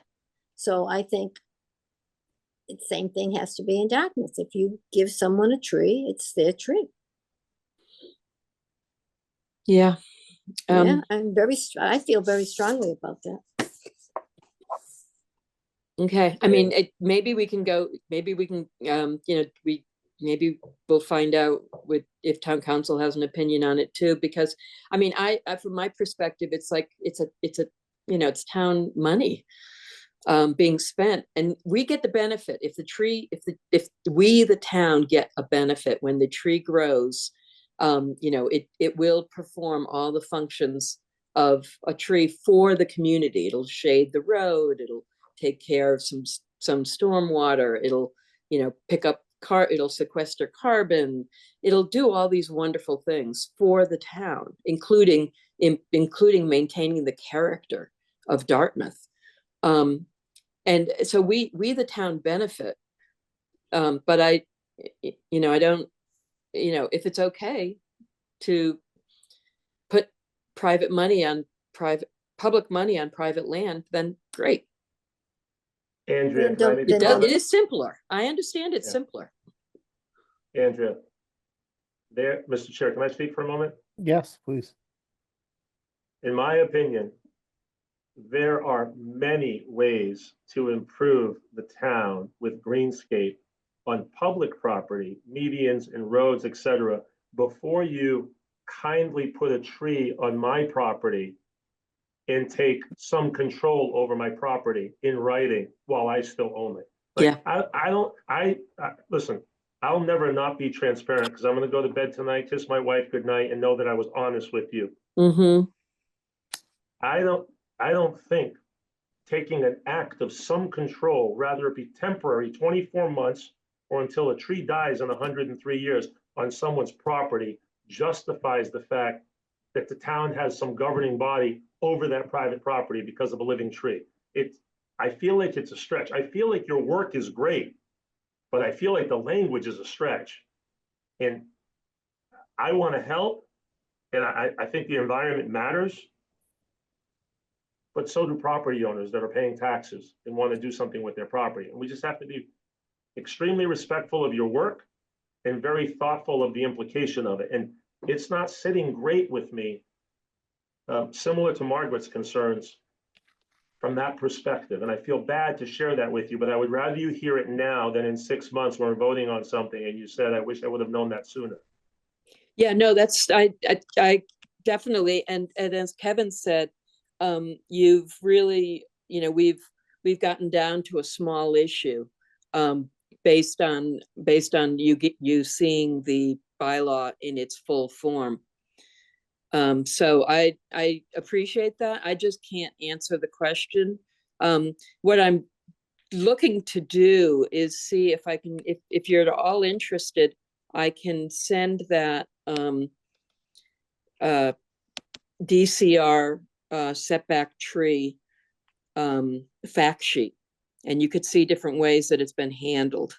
And I'm looking now to see if on the tree committee website, if it's already there. Planting, it is. On the Dartmouth Tree Committee town website, there is planting setback trees. Yes, if I can share my screen. Can I share my screen? DCTV will have to help you with that. Can I share? Let's see. You should be co-host, Okay, I Andrea. see You should be able share. to. I'm just asking, come on, give it back to me. Well, it's on the, here it is, share screen.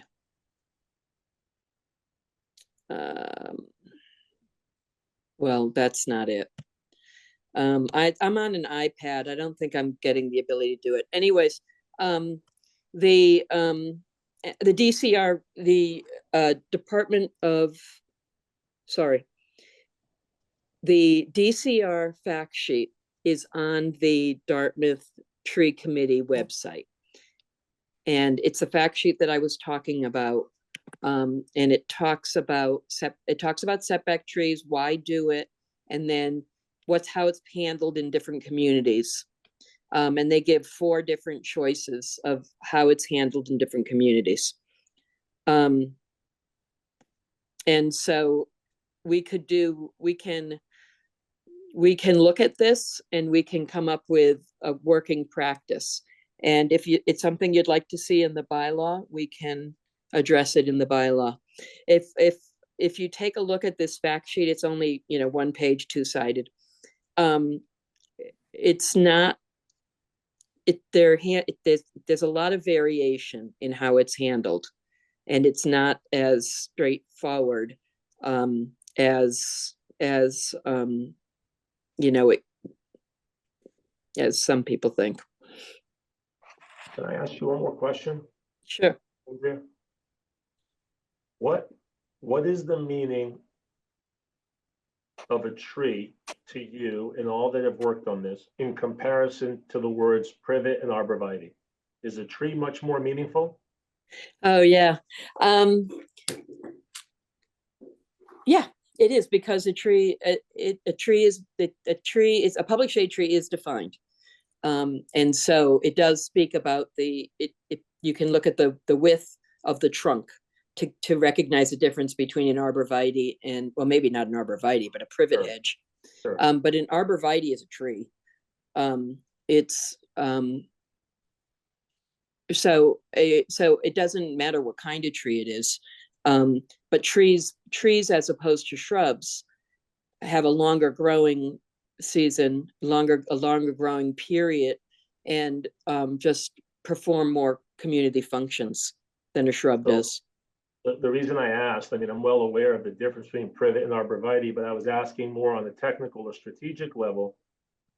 We're talking about front yards, and we're using the words 20 feet and so on, but what if your program focused more of its plantings, regardless of the definition, public or not, and knowing that the owner owns it after you plant it, but to mitigate loss and mitigate change in the future, regardless of the change of ownership, what if you focused more on planting along property lines that were more delineating in nature and so on? I don't know how the board feels. I think those trees would be less likely looked at as, honey, we got to get those trees out of there. They're driving me crazy. It's on the property line compared to the front yard. I'm not regressing in any way on how I feel about the current owner and owning the tree and any following owners, in the future. But functionally, I think you mitigate loss by putting them in places they're least likely. So if it was hypothetically the Dartmouth tree boundary program or property line program, whatever it may be, it's just an idea, that's all. I imagine that's something you probably do in your subdivision review. You probably you probably do put trees in the public way or in the right of way, as Correct. opposed to on the tree easement. Correct. Mr. Chair, am I right? That was similar to tonight's project? Yeah. Yeah, absolutely. The whole thing that, I think we've gotten a little bit in depth here is you got to keep in mind this is voluntary. Right. So right. I'm volunteering a tree in my front yard. I've been trying to get one approved for 2 years now through the DPW. So I'm willing to volunteer. Nick, you may not be willing to volunteer. If I sell my house, they can't come after the buyer of the house because I didn't tell them that the town planted it. If they're willing to accept that, if the tree committee, if the town, if the DPW is willing to accept that, or if you feel more comfortable with that written into the bylaw, actually stating, the current owner of the house, using the language saying the current owner can volunteer to plant a tree.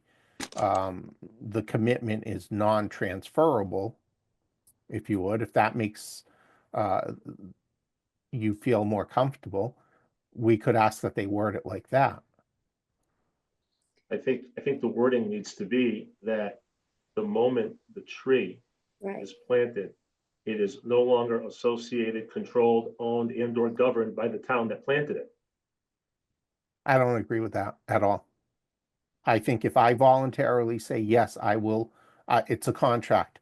I am saying you put a tree in my front yard because I'm too cheap to spend the $1,000 for me to have Megado come and put it in my front yard. If I make that contract with the town, then for a period of, and I would like to see a period of 5 years, 7 years, whatever it be, Andrea, that I live by that contract. I got $1,000 worth of something from the town. The town now will get a guaranteed 7 years from me, but the commitment is non-transferable to the next person. I'm with you on that, Kev. That's how I'm looking at it. So Nick, you may say, and Margaret, you may say, I want 3 trees. Here's $3,000, Mr. Megado, come plant those trees. I'm going to say to the town, I want 3 trees, come plant those 3 trees. I don't have $3,000 to spend. I'm too cheap to spend $3,000, whatever it be. I am willing to abide by a contract. Why is it different than any other contract? My problem with that is a multitude of things, and this is a great example of how you and I pass our time. You are painting the sailboat, another family member is cutting the grass, which he does so well, so dad doesn't have to do it, and he drops the gas can off near that tree because he filled up the mower and wants to keep going. Somebody hits the gas can, it empties all around the roots of the tree dies. Your fault or the town's fault, especially if somebody knows what happened. Doesn't matter. The tree dies. It's not. I didn't wake up. The town in those 7 years going to say, Mr. Mello, I'm sorry, it died based on what you did. You're gonna have to replace it. You broke I a think you're going contract. too far. No. No, you broke a contract, Kevin. If I woke up in the morning and got my chainsaw out because I was sick of seeing the tree and cut it down, I broke the contract. If the tree dies, Andrea has said that several times, if the tree dies, that's one thing. If the tree dies, well, if accidents do happen, sure, town, restart the contract, put another tree in there, and now you get 7 days from today. You didn't break the contract unless you willingly did. If I went out there with a chainsaw and cut it down, I'm willfully voiding a contract. We could be here all night discussing this, Kevin, and I We respect could what be. you say. We could be. And as I said, I thanked her because this is a lot better. But once that It tree is. comes in my yard, that's my tree, Kevin. Well, Once that tree then- comes in my Well, yard, then I it's would my say, tree. then I would say you would have to pay for your tree. Fine, but if I want to buy a tree, I will. But the point is, if But the that's what town, I'm saying. but So- if the town knocks on my door and says, gee, Mrs. Sweet, we'd like to put a couple of more trees because it's not shady here in this scenic road. And I say, fine, you can put these 2 trees in front of my house or on my property for a reason that you can't put them in the right of way. But they're my trees. Well, then It would be then up to the town to say yes or no at that point. I think it. correct. I think Took the words out of my mouth, Kevin. We have different opinions and But you gotta put something in writing, Kevin, that everybody understands. You can't leave it out there. I agree with you, and I think that what would put it, at least for me, what puts it to bed is that if you sell your house, it becomes the property owner's, property owner number 2. Right. You could always say, no, I don't want it. The commitment is non-transferable. That's how bottom line. That needs Bottom to be in the line, bylaw, though. And it needs to be in the bylaw. It needs to be in writing in whatever the homeowner signs. And that's the bottom line. I'm not going to disagree with you, Margaret. Here are the conditions. The town knocks on your door and says, I want to put trees here. and they say, here are the conditions. Here's the one sheet of rules. You look at it and you say, no way, I'm not abiding by those. Thank you for your time. Let's move on to the next neighbor.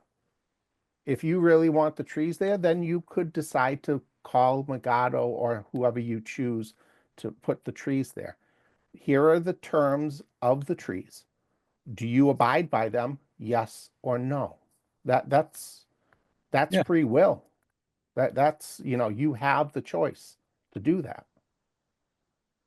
Well, whatever's decided, it has to be put in black and white. It can't be left to hope that someone's gonna understand it. Has to be put in the bylaw, whatever way. Absolutely. Absolutely. Andrea, I And think there that's has your to be big takeaway. Yeah, I And there hear has it. to be a contract. There has to be a contract signed that people are willingly able to go into, simple, the simpler, the better. And people can say, yes, I agree by those terms, or no, I don't. And that's And all. if I understand correctly, both Kevins said that if there was a contract, that it would be non-transferable to the second owner. So it's a contract with the person who allowed the tree to come on the property, but if he sells his property, the second owner does not have any responsibility, Correct. or the Correct. town doesn't have any responsibility for that tree. The Yeah. town has no recourse on the second. Yeah, Owner owner. number once two it's owner. sold. Okay, Once the property is sold, there's no recourse. that non-transferability sounds like it's something that four of you are pretty comfortable with. And then there's variation, on other topics of this. Andrea, just to be clear, I think there's 5 of us still on. I think that non-transferability, from my perspective, is a necessity. Okay. I think Yes. at least Yes, 4 of us are absolutely. saying that, Yeah. Yes. if not all 5. Okay. Okay, that's a great takeaway, very, really valuable. Because you can tell I'm kind of, I spent a lot of time on this and I kind of would like it to be It's done. a great improvement. Well done. Thank you. Yes. Thank you. And Thank you. your intent is well-founded and awesome. I really very much appreciate that. And, and we tried to dodge it, but, No, we didn't really, you can't dodge. oh, we're all set. Just in So, time. yeah. That's Ann Okay. Parson coming on. She's tired. If you don't want to. All right. Well then, very good. I think that's what we can do for today. And other Um, aspects of the board, of the bylaw, all good? This is the only one. This is the only comment. Yeah. Yeah. I think the fact that the does not address trees on private property is a win. Yes. Thank you. Yep. Okay. All right. Very good. Thank you. Thanks, Appreciate Andrea. it. Thank you so much. Appreciate your time. Thank you. Thank you, Ann. All right. Next, minutes of February 10th, 2025. Motion to file and approve and file. Second. Okay, I have a motion by Kevin Estes, second by Helio Rosa. All in favor, Kevin Estes, Yes. Helio Rosa. Yeah. Myra Sweet, Yes, Nick Cyclepatis, Yes. Kevin Mello, yes. Correspondent, City of Fall River, Town of Westport.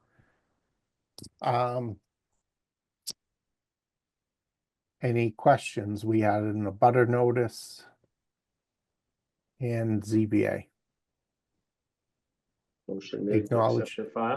Have a Second. motion in a second. Motion by Nick Cyclepatis, second by Kevin Estes. All in favor, Nick Cyclepatis, Yes. Kevin Estes, Yes. Helio Rosa, Yes. Myra Sweet, yes. Kevin Mello, yes. Number 7, for your information, old business, new business, incoming zoning board applications. Dan, anything? Nothing new pertaining to any aspects of the planning department. Okay, and as they do come in, will you be writing letters and reaching out to the board if there's anything of great significant importance, correct? Yes, I think the only one that we received since our last meeting, I believe, had to do, I think it was only for a pool, so it was nothing of planning Okay. board purview. Okay. And that includes the ZBA decisions also. So subcommittee reports. Anybody? All right, I had nothing. So we have no subcommittee report. So Dan, planners report. We have a few items on here. I'll try to go through them quick. The first one, alternate member. We have a election coming up on April 1st. As it stands right now, our current alternate member is running unopposed in the next election. So that'll open up the need for a new alternate member. So talking with the town clerk, from a procedural standpoint,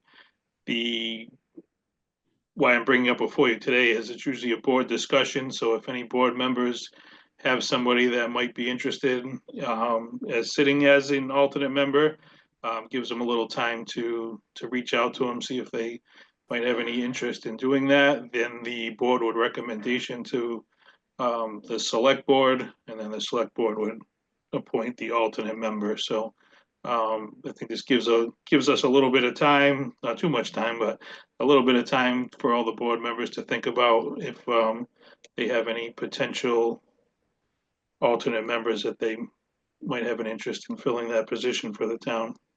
I don't think that's how it's been done No. in the past at all. Okay, that's what I asked the town clerk. That's what Yeah. the Okay. town clerk had told me. So generally, at your first meeting, when you reorganized the board, and we did this most recently, we voted again as a board to bring Lori Ann Miller back as the alternate. It was a board decision. It had nothing to do with Oh, the okay. select board. Okay, perfect. That makes it easier. And then the other thing, and again, you guys discuss this as a new board when you get together. In the past, it's been the most recent person who's left the board. It was Kathy Del Sordo. And then when Lori left, we extended it to Lori. So you guys decide on who you ask at that at the first meeting after the election. Okay, so there's nothing I have to report back to the town clerk then. This is strictly. There's no, once Okay. it's voted, just like you'll report who the new chairman will be, who the clerk will be, who the vice chair is, you'll report to her who the alternate is based Okay. on the planning board's decision. Perfect. Makes Thank you it a for lot clarifying. easier. Yeah, No it's worries. absolutely. Thank you for clarifying that. In regards to the accessory dwelling unit update, Ross and I met with town council, the zoning enforcement officer, and a member of the zoning board of appeals, just to kind of get an update. The bylaw that was voted in last year at town meeting, it was approved by the Attorney General, but with all the caveats that any items that are in direct conflict with what the state passed will not be enforceable. Some of those items that are prohibited as a regulation include owner occupancy requirements, minimum parking requirements, use and occupancy restrictions, unit cap and density, in relationship to principal dwelling. So those will be determined by the zoning enforcement officer. And we have been notified that we'll keep up to date on any new updates on that. We also discussed it at the last technical reviewers meeting with other boards and other authorities in town. So I will keep you up to date if we hear anything new, but currently Yeah. that's what's going on. What about detached versus attached? What about 1,000 square feet versus 900 square feet? Yeah, so you can't put any restrictions on attached or detached. So if somebody tomorrow submitted a building permit for a detached ADU, then they would have that by right, and the building inspector would be able to give them a building permit for that. So they're gonna be able to pick and choose which rules they follow? No, they have to follow 760 CMR 71. So anything that was written into the bylaw that is in conflict with what was approved by the state will not be enforceable by the building inspector. The state will take precedence, is what you're saying. Correct. But Yeah. on bits and pieces. So I was under the impression that they were gonna say, okay, if you want 1,000 square feet, you have to follow Dartmouth rules. If you want to go with the state rules, you can follow, but you have 900 square feet. No, according to the building inspector, if somebody came in for 1,000 square foot ADU, he Yep. would not be able to issue a permit. He would have to deny it, and they'd have to go to the zoning board of appeals, and they may or may not. So our bylaw really doesn't exist. I mean, why There even have it on there the are a books? few items in there that still hold value to the town. The main one being, you can restrict short-term rentals.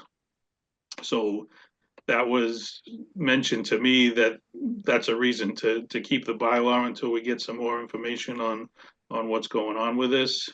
I But- thought the state restricted it too. I thought they did too, Kevin. when I read it, the state Mm. restricted short-term rentals also. Let me see if I can find you the. Dan, am I hearing that this is kind of an openly addressed topic and process? Is as much as what was explained to us, it's correct. It's kind of, a lot of towns are having the same concerns and the same issues and not really getting any answers from the state in regarding that. So unfortunately, it sounds like it's kind of up in the air right now, but that's unfortunately what the zoning enforcement officer has to work with. Okay. I'm trying to find the stipulation quickly for the.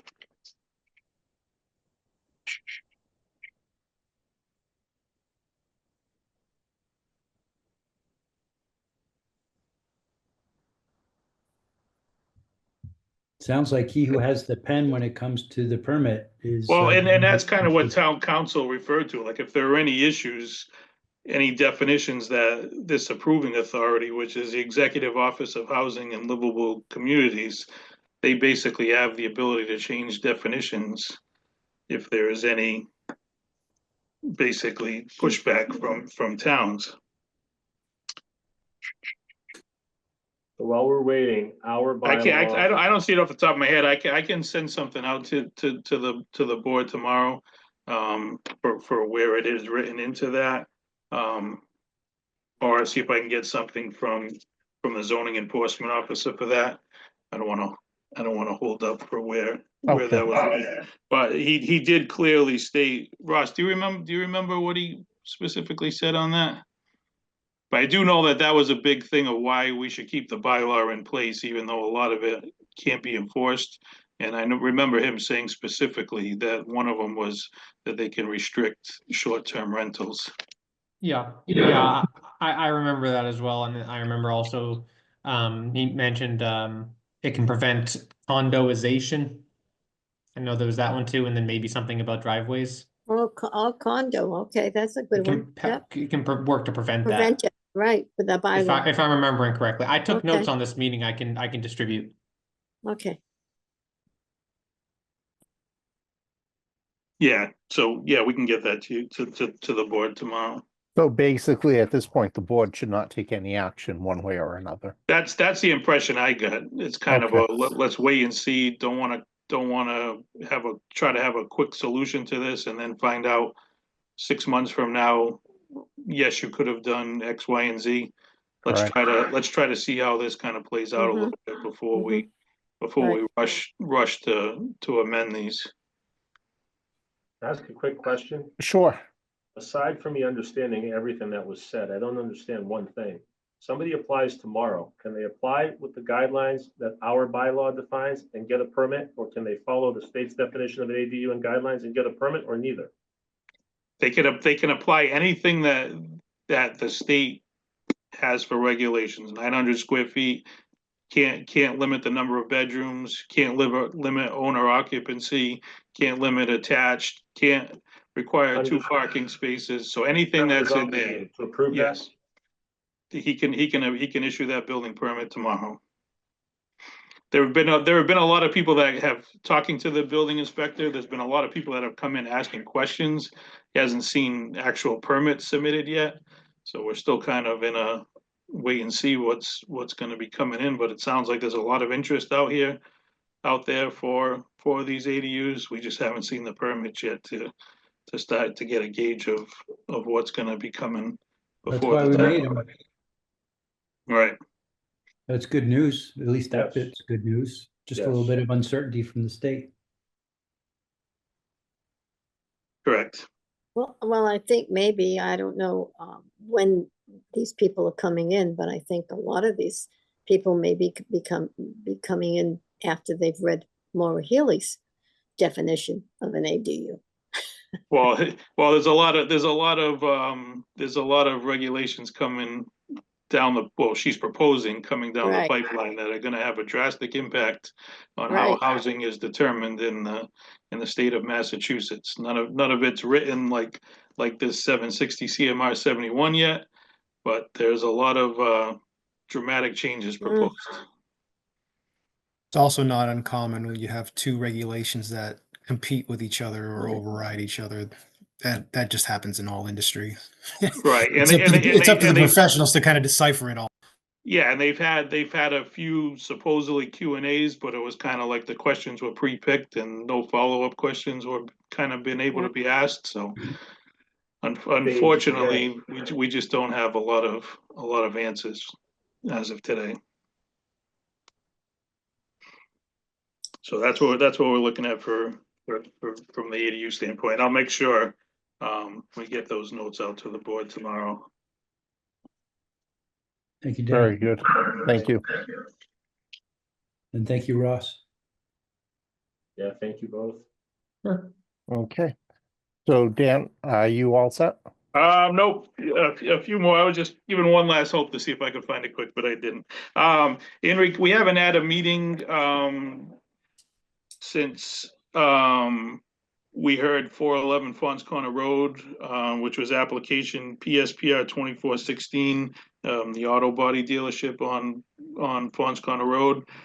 Just to update the board, we received a letter on February 20th from their engineer, Solely Engineering, stating on behalf of the applicant, PRM Auto Holdings LLC, Solely Engineering is requesting a withdrawal without prejudice of the site plan review application for the proposed auto dealership at the property of 411 Fons Corner Road in Dartmouth, Mass. So I just wanted to give the board an update on that filing.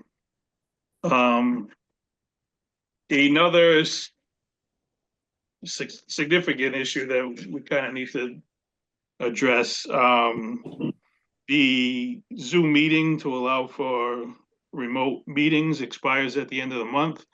We still have not received any guidance fully committing one way or the other on what the state is going to require, if they're going to allow remote, if they're going to allow hybrid, or if they're going to get rid of any of those provisions, and then we'll be back as under the state open meeting law regulations.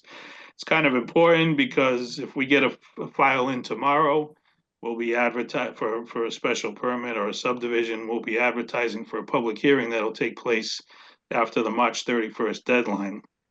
As best I've been advised, if anything comes in without getting that answer beforehand, I will have to advertise it as an in-person meeting meeting room, get everything set up. So I want to just get the board updated on that situation.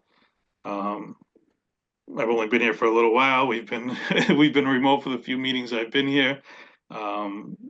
So we just want to keep the board updated on that's a very strong possibility that our first weekend in April might have to be in person. So I don't know if anybody's got any comments on that. Pretty. Dan, you're bringing a lot of good news today. I know, Thanks. it's like, it's just all joy today. Bring it home, Dan, bring it home. I'm sorry. I can guarantee you I'll be home that night. Yeah, thanks, Kevin.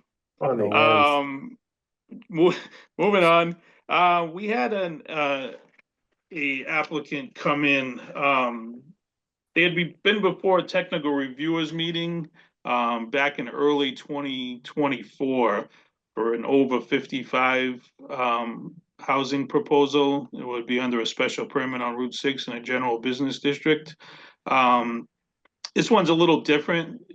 The ones that we've had before the town have been apartment style, one building, holding all the proposed units.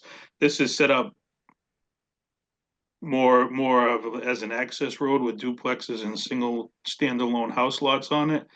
So I thought it would be appropriate, but I wanted to get the board's opinion that I think it would be good for them to come in from a preliminary standpoint to get some feedback from the board before they start too far down the design process. So just want to get the board's feedback on that. If you would like to see that in a preliminary stage, you could give some feedback on layout and any concerns the board might have. How We many, could add- how many units, Dan? It is proposed right now, it is 15 units. They're a little restricted because it's up north, so they're in the Aquifer Protection District on Route 6. So that's what I'm saying. There's a few design concerns, so I just don't want them to go too far down one path without getting some feedback from the board, so we can try to get them on the right path to start with and get some feedback. Like I said, as it's a little bit different for an over 55 that we've not used to seeing. I'd like to see them come before us. Okay. Preliminary, yeah. I don't, Anybody how else? how about the rest of the members? I don't disagree. It's kind of novel, certainly for Right. me in my short time here, given the novel concept. It can't hurt. Right, Right, and I think it just gives them a chance to present it for the board to see it, raise any concerns that the board might see as future positives or negatives. And then that way we can start the design process on a good foot with them and hopefully make it a good project for the town. It wouldn't be What's the anything address again? binding or anything, but it would. it No, would be no, good- exactly, it would because be they a would- good opportunity to exchange thoughts. Yes, because they would ultimately be filing for a special permit. The use in the general business district would require a special permit. And there's some differences in, because not being a typical parking plan, there's some different caveats and different items that we could address at that meeting if we do in the preliminary discussion at the next hearing. What was the address, Dan? It is 813 State Road. Is currently a small, I believe it is just auto sales on, it's next to the Dunkin' Donuts on the corner of Reed and Route 6 State Road. Oh, okay. Yes. So does that sound good to have that come before the board for the next meeting? I agree with how Helio put it. It's not gonna hurt and it can only help everybody. I think so. Dan, honestly, I think if you could make it for the meeting after the next meeting, again, not rubbing it in, but you'll have the full next year's board at that time. Dan, make a note that we're gonna be calling our alternate member. to Bring attend that it in already. Yeah, I'm calling it a vacay day right now. Okay. It's only for public hearings. Sorry. Um, Yeah. Do you know what I mean? Just I'm that fine way either. Lori Ann Miller gets the, assuming she gets in and assuming Helio gets in, or whoever they are that gets in, it would be the people that would be voting on this and seeing this in the future. I see your Oh, point. after April That 1st. makes sense. Exactly. And it might be in person. It might be in person, it will be in person.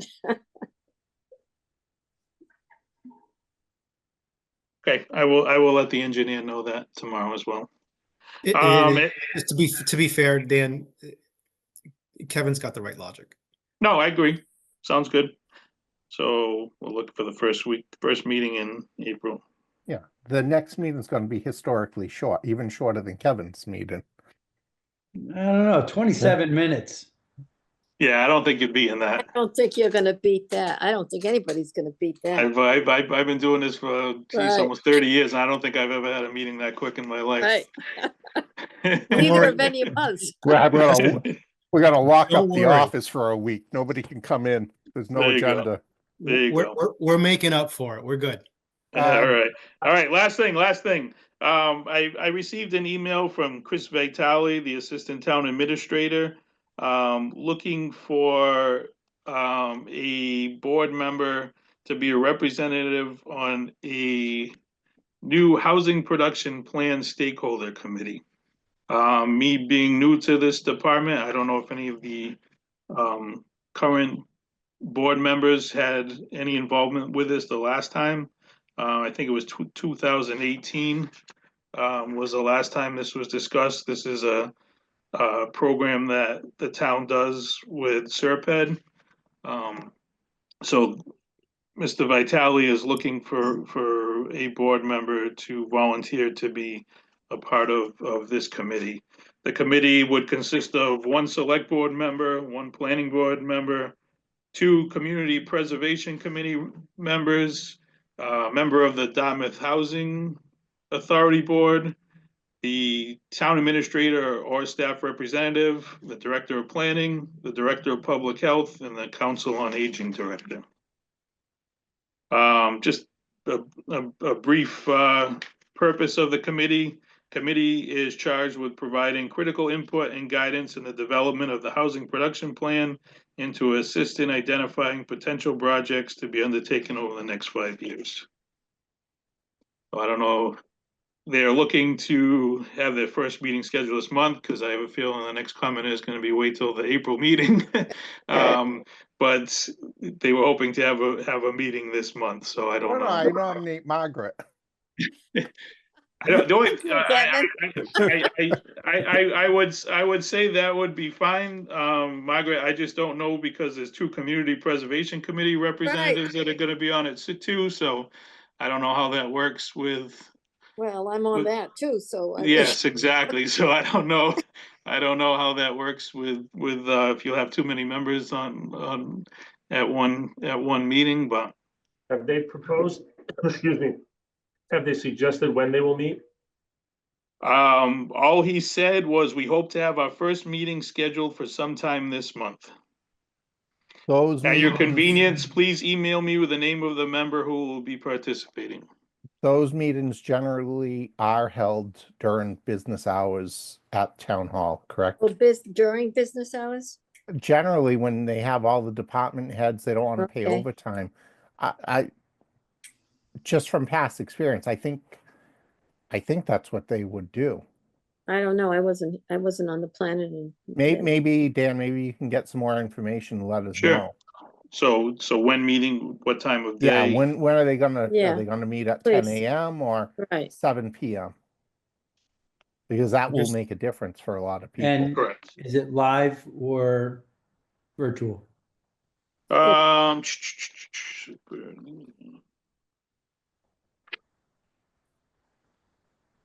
Says meetings, all we have for meeting schedule is meetings to be called as needed, with such meetings to be in a public place with appropriate posting under the open meeting law, and the committee shall follow rules of order. So I will find out what time of day and I'm sorry, Kevin, what was your second question? No, I was just commenting that it said public place. It sounds like it's in person. Yeah, I think it is. Okay, in person or, I mean, for what it's worth to the rest of the board, with enough notice, I can participate. okay, I will try to get that information for you. And that was the last one. Okay, All right, very good. Thank you. Everything that I would have in a chairperson's report has been covered. So on to agenda item number 8. I'll make a moved. motion to adjourn. Second, I have a motion to adjourn by Margaret Sweet and second by Kevin Estes. All in favor? Margaret Sweet, Yes. Kevin Estes, yes. Helio Rosa, Yes. Nick Cyclepatis, I'm in no rush, but yes. and Kevin Mello, yes. Thank you, All right, everyone. Good night. Thank you. Thanks, Good everyone. night. Night. Bye-bye.